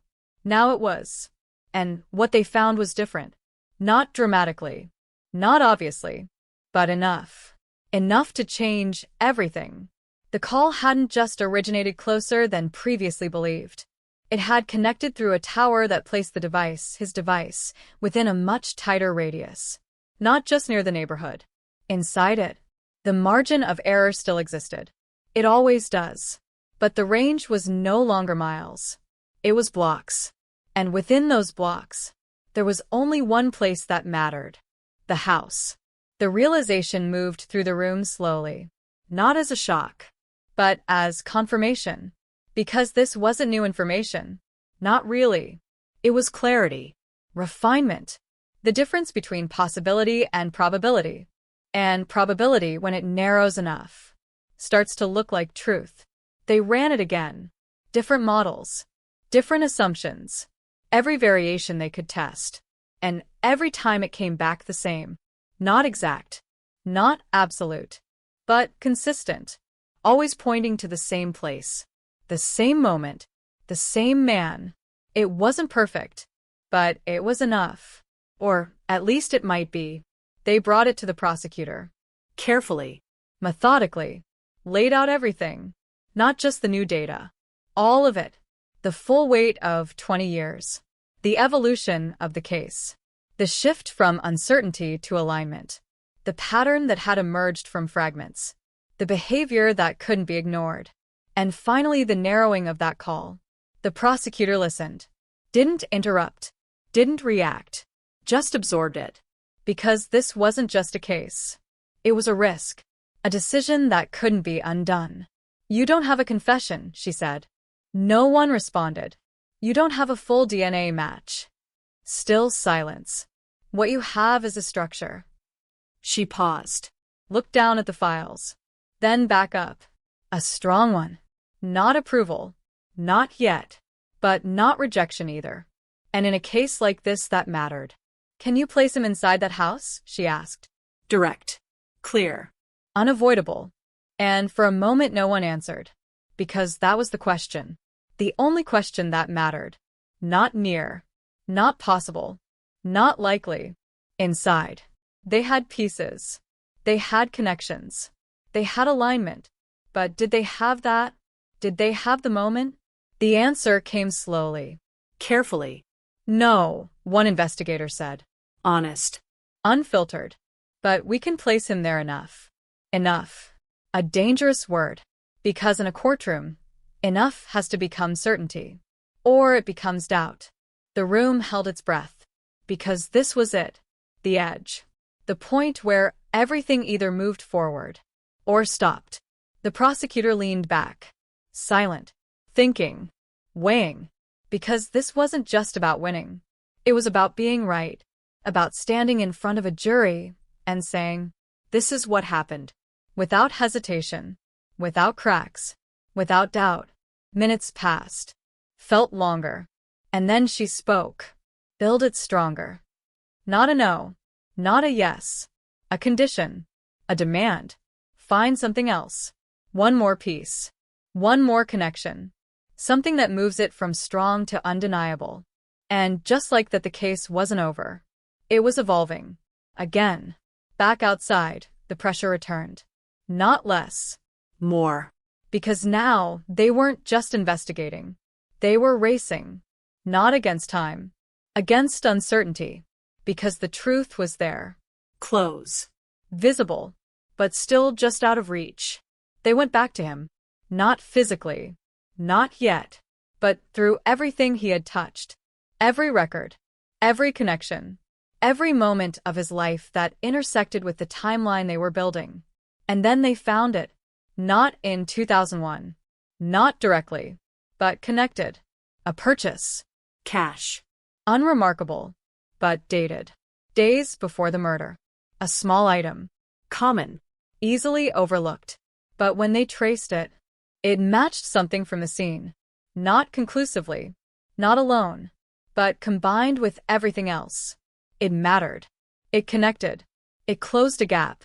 And suddenly enough felt different. Stronger. Heavier. More real. They brought it back. Presented it again. The full structure. Now reinforced. Now tighter. Now harder to break. The prosecutor looked at it. Longer this time. Slower. Because now, the decision wasn't theoretical. It was real. Immediate. Final. And when she looked up, the room knew. Before she said a word. We move forward. 3 words. Quiet. Controlled. But irreversible. Because once that decision is made, there's no going back. The case would be filed.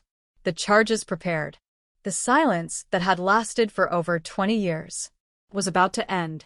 And he, the man who had lived inside that silence, protected by it, shaped by it, would finally be pulled into the light.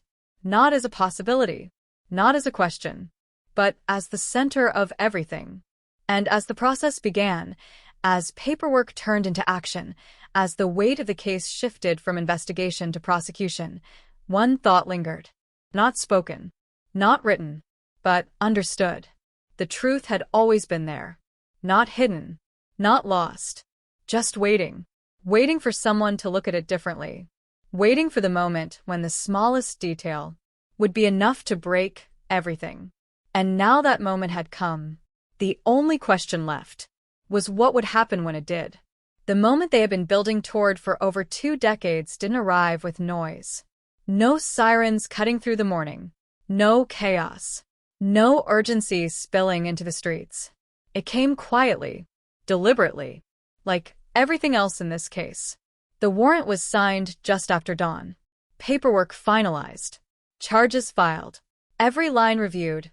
Every detail checked, rechecked, and locked into place. There would be no mistakes now. There couldn't be. Because once they moved, everything would change. He wouldn't be a subject anymore. He would be the defendant.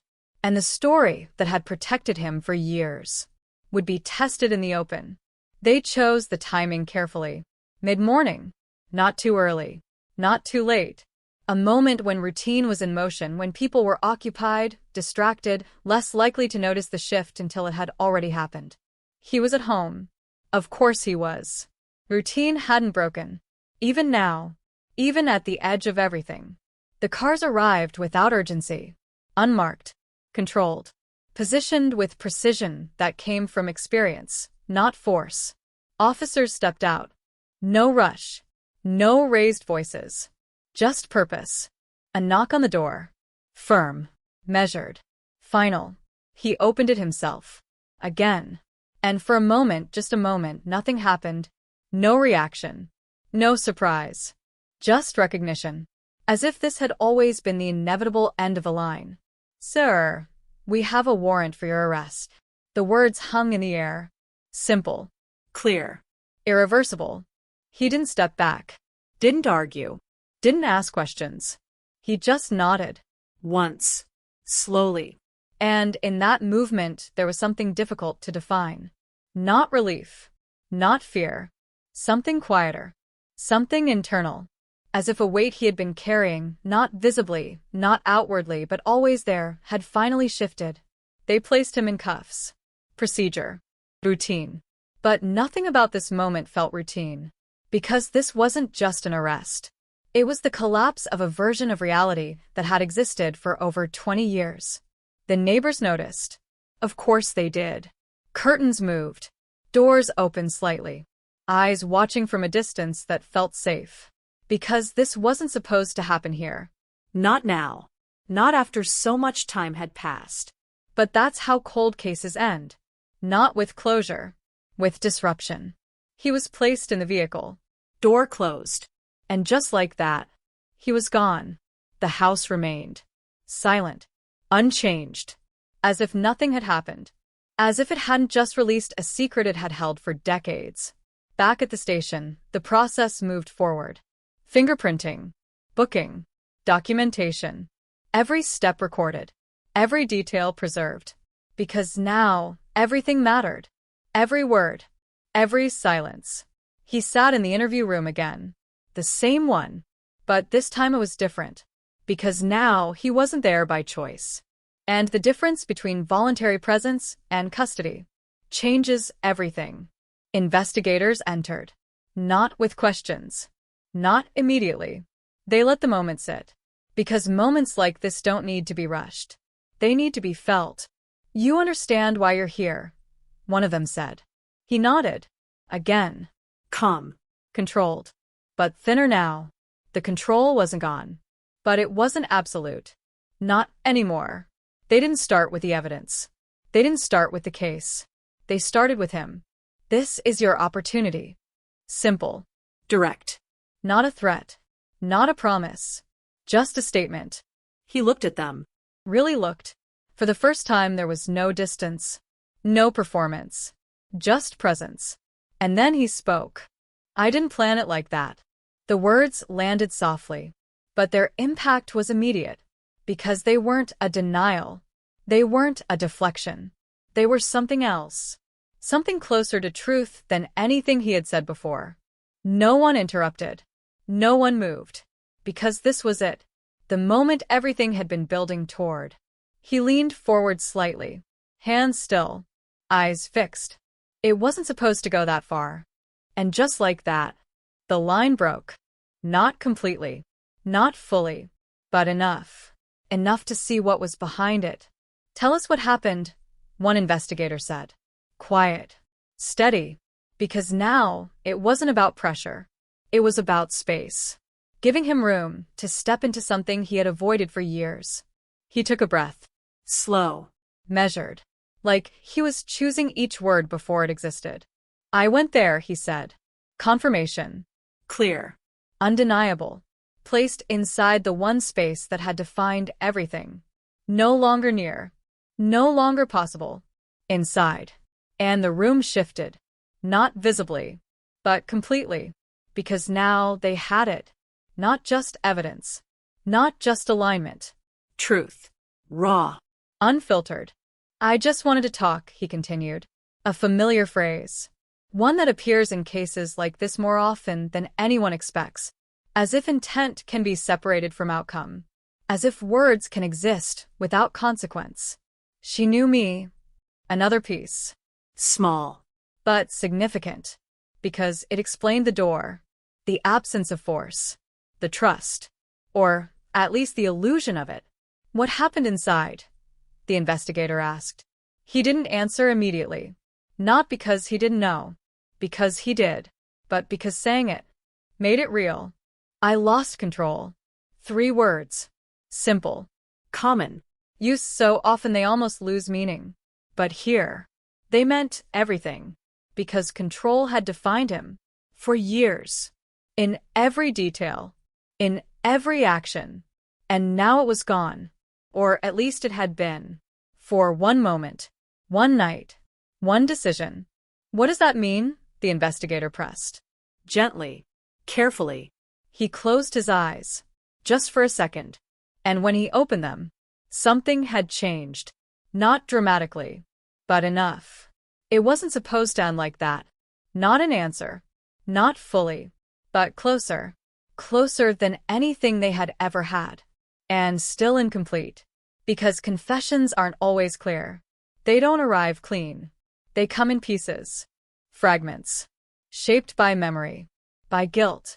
By the need to control the narrative even at the end. They kept him talking. Slowly. Carefully. Building around what he gave them. Filling in gaps. Clarifying details. And piece by piece.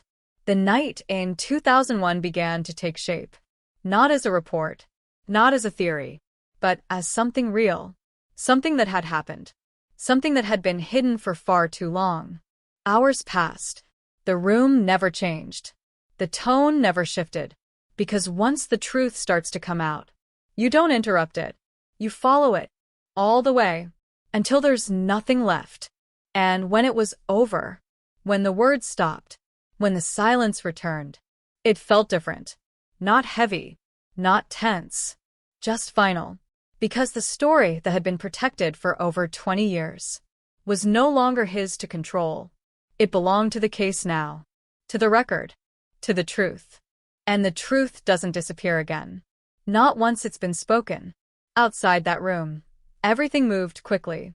Statements processed. Confession documented. Charges reinforced. Because now, the case wasn't built on fragments. It was built on admission. On presence. On reality. And yet, even with all of that, something remained. Not unanswered, but unresolved. Because confessions explain actions. They don't erase them. They don't undo them. And they don't quiet the questions that come after. Why that night? Why her? Why now? Questions that linger. Questions that stay. Even when everything else has been said.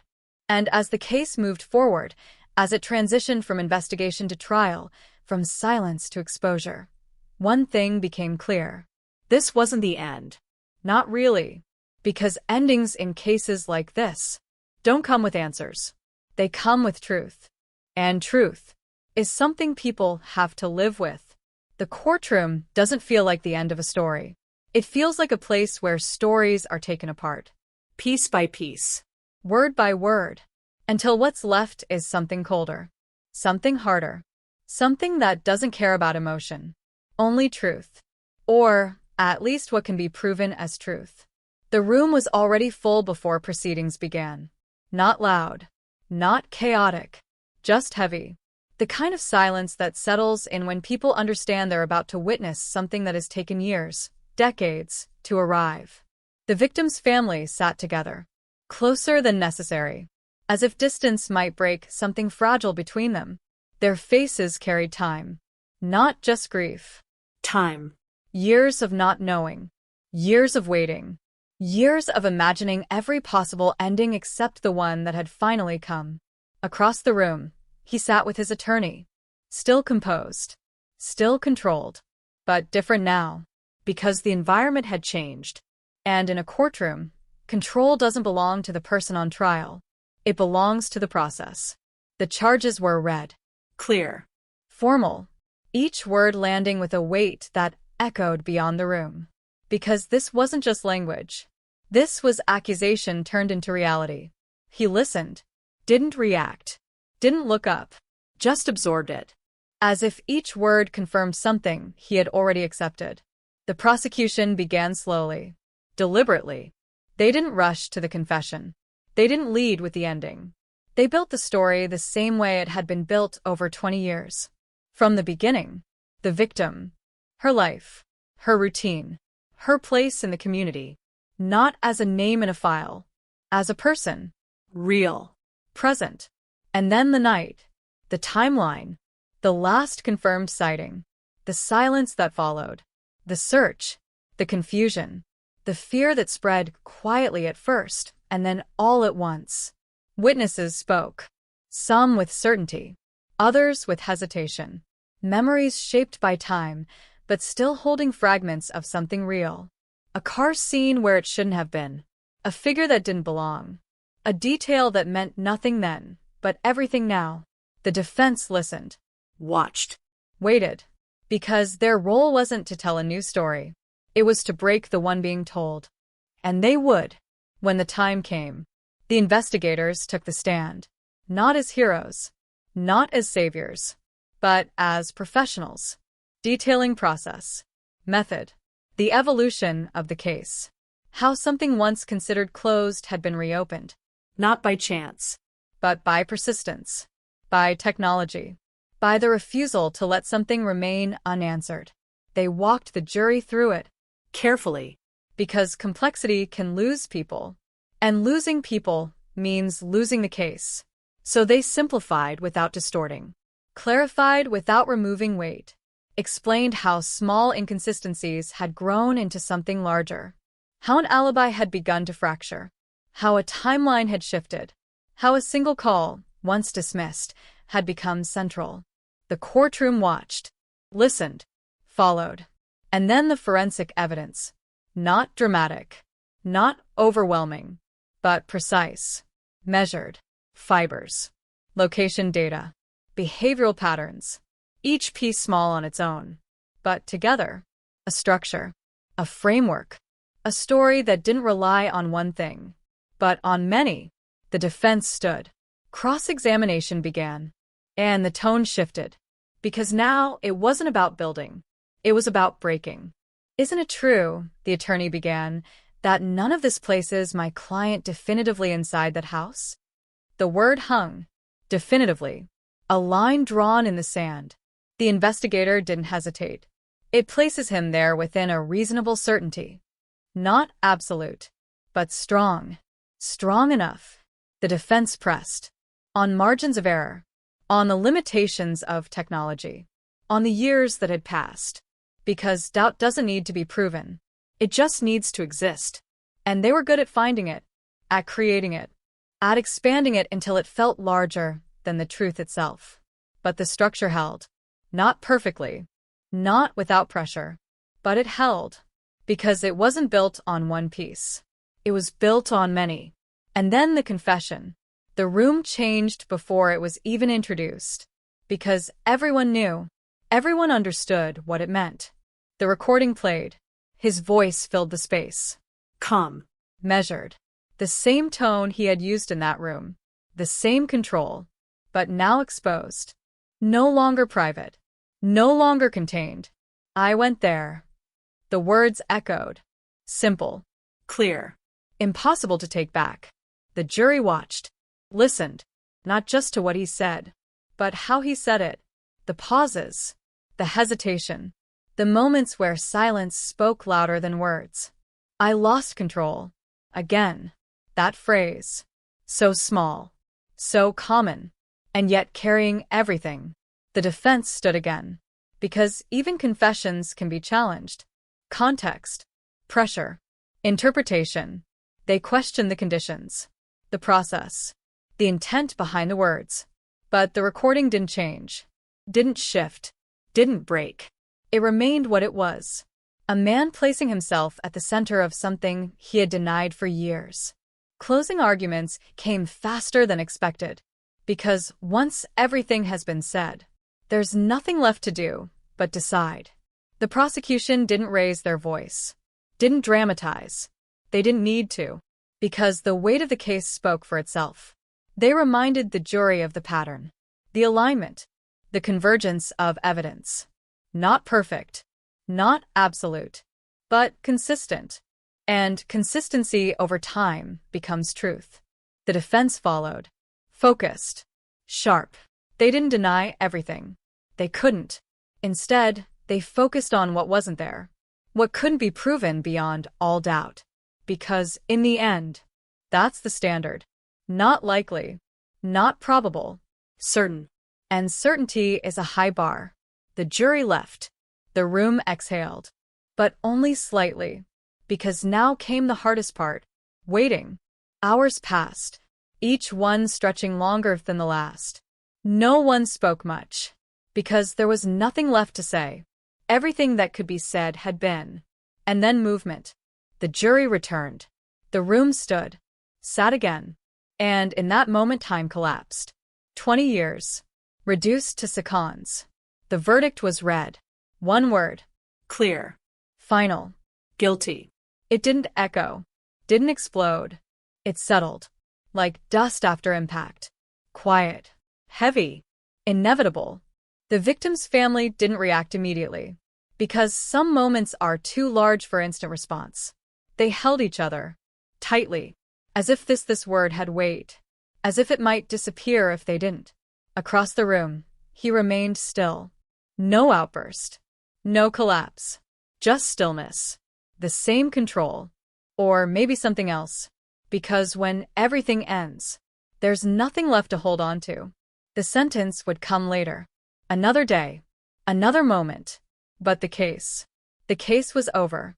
Officially. Legally. But not completely. Because cases like this don't end when the verdict is read. They linger. In the places where they began. In the people who lived through them. In the questions that remain even after everything has been answered. The house still stands. Changed by time. But not by memory. Because memory doesn't fade the way people expect it to. It shifts. It settles. But it stays. And sometimes late at night, when everything is quiet, the story returns. Not as headlines. Not as evidence.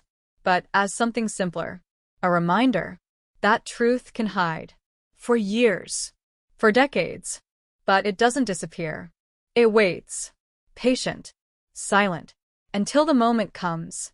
When it can finally be heard. There is no real silence after a case like this ends. People expect it. They imagine a clean break. The verdict spoken. The doors closing. The story finally settling into something finished. But that's not what happens. What follows is quieter than noise, but heavier than silence. Because when the truth surfaces after so many years, it doesn't just answer questions. It changes everything around it. The town didn't celebrate. There were no headlines that felt like victory. Only resolution. And even that word felt incomplete. Because resolution suggests something has been fixed. And nothing about this could ever be fixed. The house remained where it had always been. Same structure. Same walls.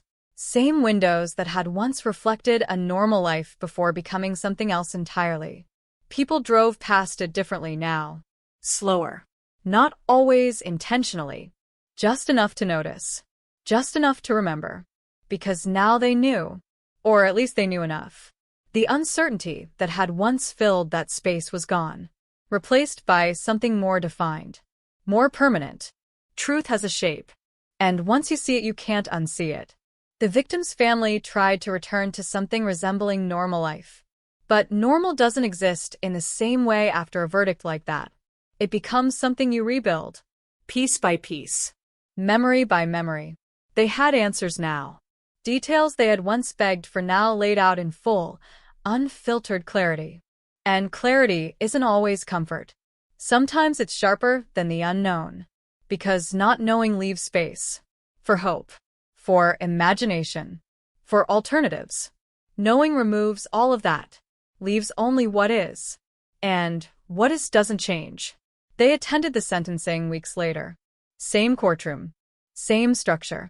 But a different atmosphere. Because this wasn't about proving anything anymore. This was about consequence. He stood again. This time without the quiet control he had carried for so long. Not broken. Not visibly. But altered. Because there is a difference between being accused and being defined. The judge spoke. Measured. Deliberate. Every word chosen with care. Not for effect. For permanence. Because sentencing isn't just about punishment. It's about record. About marking a moment in a way that cannot be undone. The details of the crime were repeated. Not for the jury.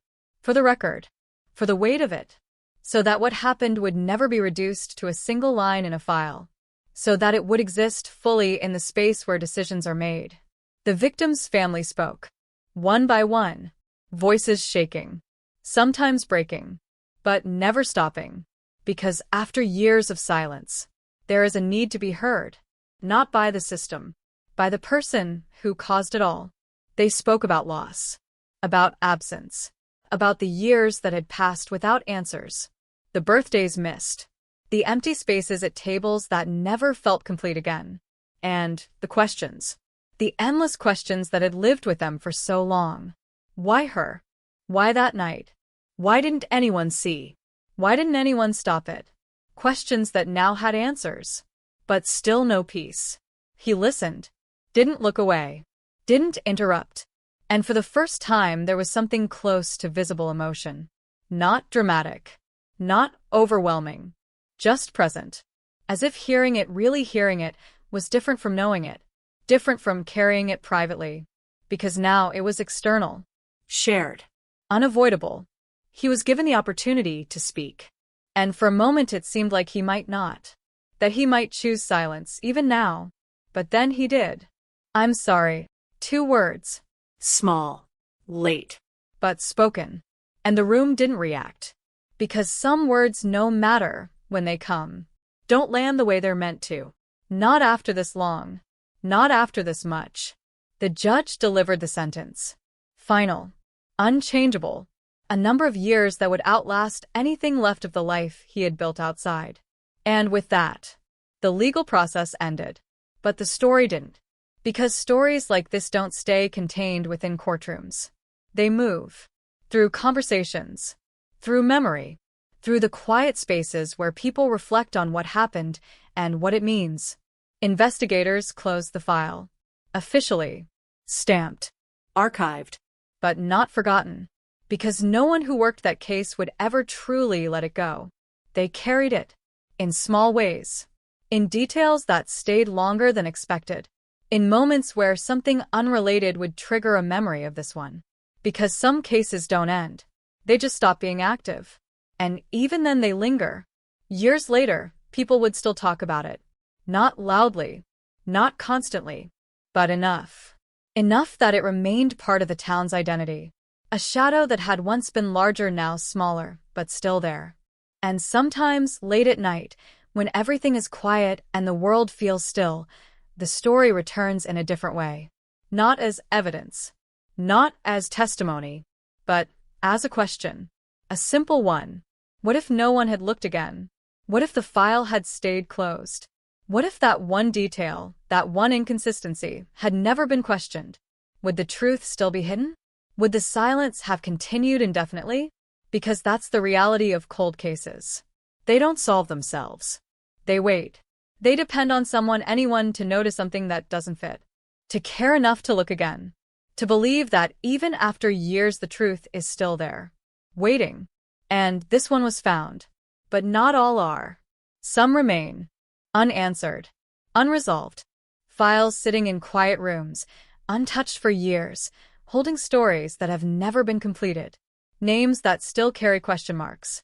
Families that still wait. And somewhere in those cases, there are truths just like this one. Hidden. Patient. Unmoving. Until the moment comes. When someone decides to look again. Because the difference between a closed case and an open one isn't always evidence. Sometimes it's time. And the willingness to break the silence it leaves behind. Even after the verdict, even after the sentencing, the weight of that night in 2001 didn't vanish. It lingered like a shadow across the town, subtle but persistent, touching everything it had once invaded. People walked past the old house differently now. The air seemed heavier, the streets quieter, as if they knew what had happened inside those walls, even when no one spoke of it aloud. Conversations shifted, careful, cautious, because the story had settled into the collective memory. It didn't disappear, it burrowed in. Investigators returned to their offices.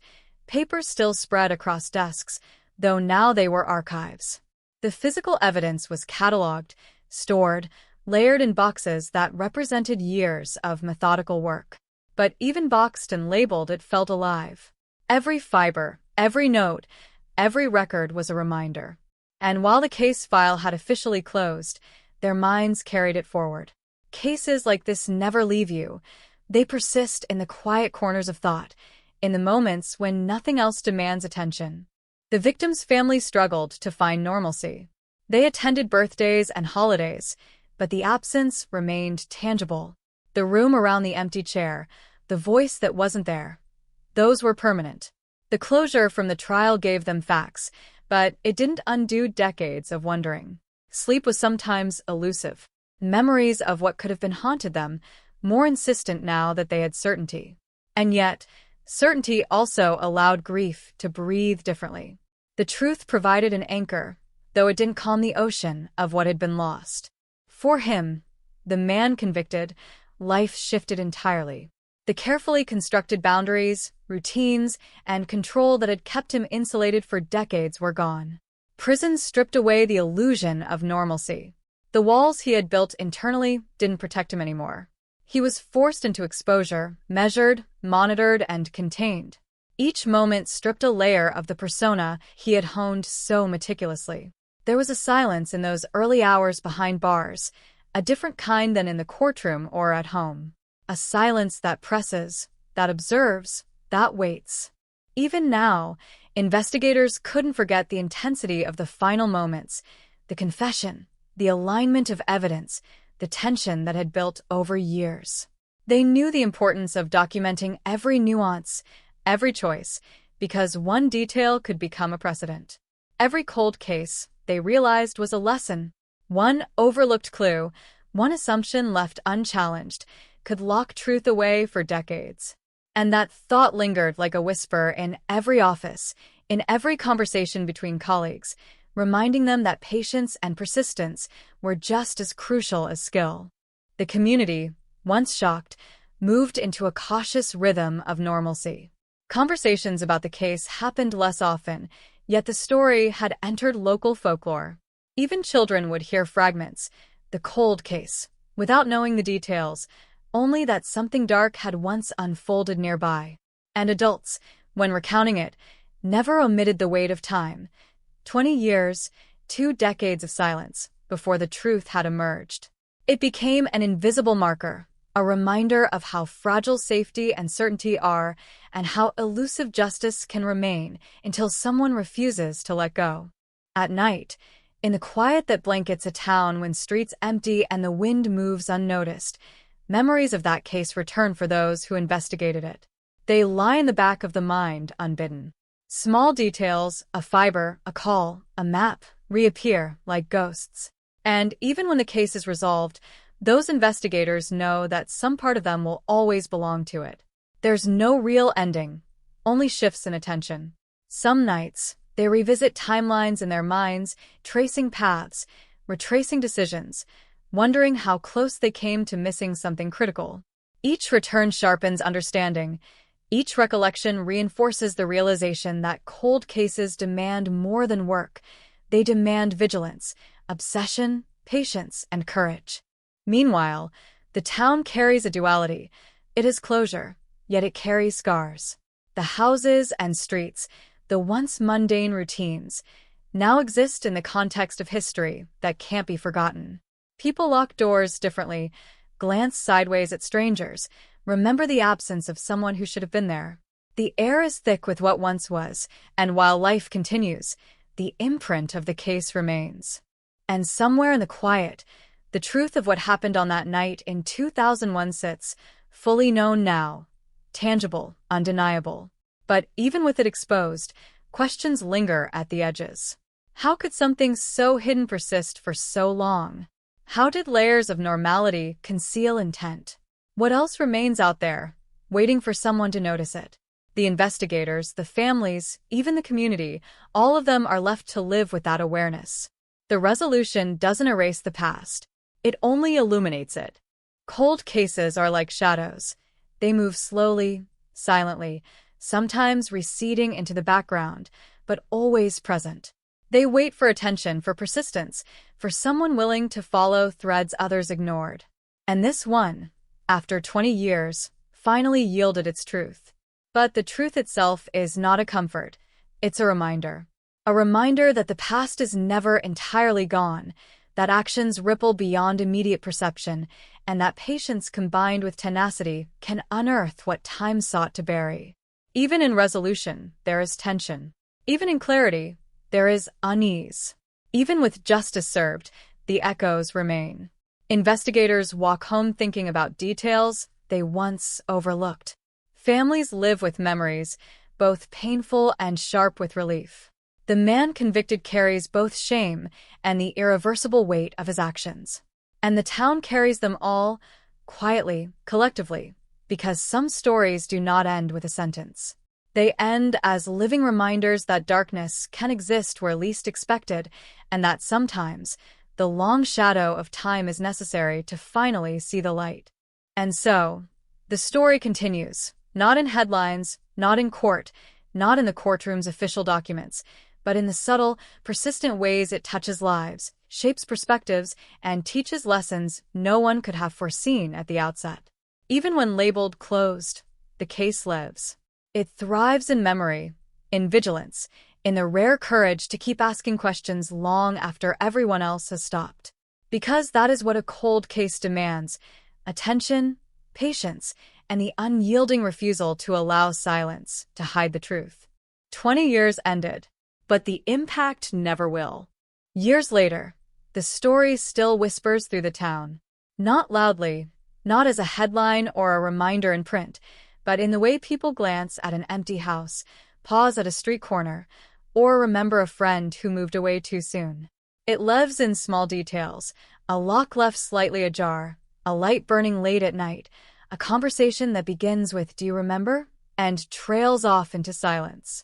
Memory carries what records cannot. Evidence captures what can be proven, but memory carries the weight of absence, of fear, of a moment that changed everything and refused to vanish. The victim's family moves forward in ways that are uneven, fragmented, sometimes painfully slow. Life continues, but it is measured against what was lost, against the gap that no verdict can close. Anniversaries, birthdays, holidays, they arrive differently now, each marking not just passage of time, but survival, endurance, and the haunting question of what could have been. The faces around the table are fewer than they once were, the conversations shorter, the silences longer. Closure didn't erase the absence, it only gave the sharp edges a shape. For him, the man who had lived with control, secrecy, and denial, the aftermath is different. Prison walls contain the body, but cannot confine memory. Each day is structured, predictable, stripped of the freedoms that once allowed him to manipulate the world outside. The control he wielded for decades now belongs to the system. He navigates routines, counts hours, and understands the permanence of consequence in ways he never did before. Reflection comes, but it does not absolve. Regret, accountability, and the understanding of what cannot be undone become constant companions. Investigators return to other cold cases, carrying lessons from this one. Every fiber, every call, every minor inconsistency that became the pivot point of 20 years' work serves as a reminder. Persistence is power. Every closed file, every archived record, is potential waiting to be revived, waiting for someone with patience, skill, and a refusal to accept the unresolved. The weight of knowing the truth after decades leaves them cautious, vigilant, and acutely aware that closure is rare and fleeting.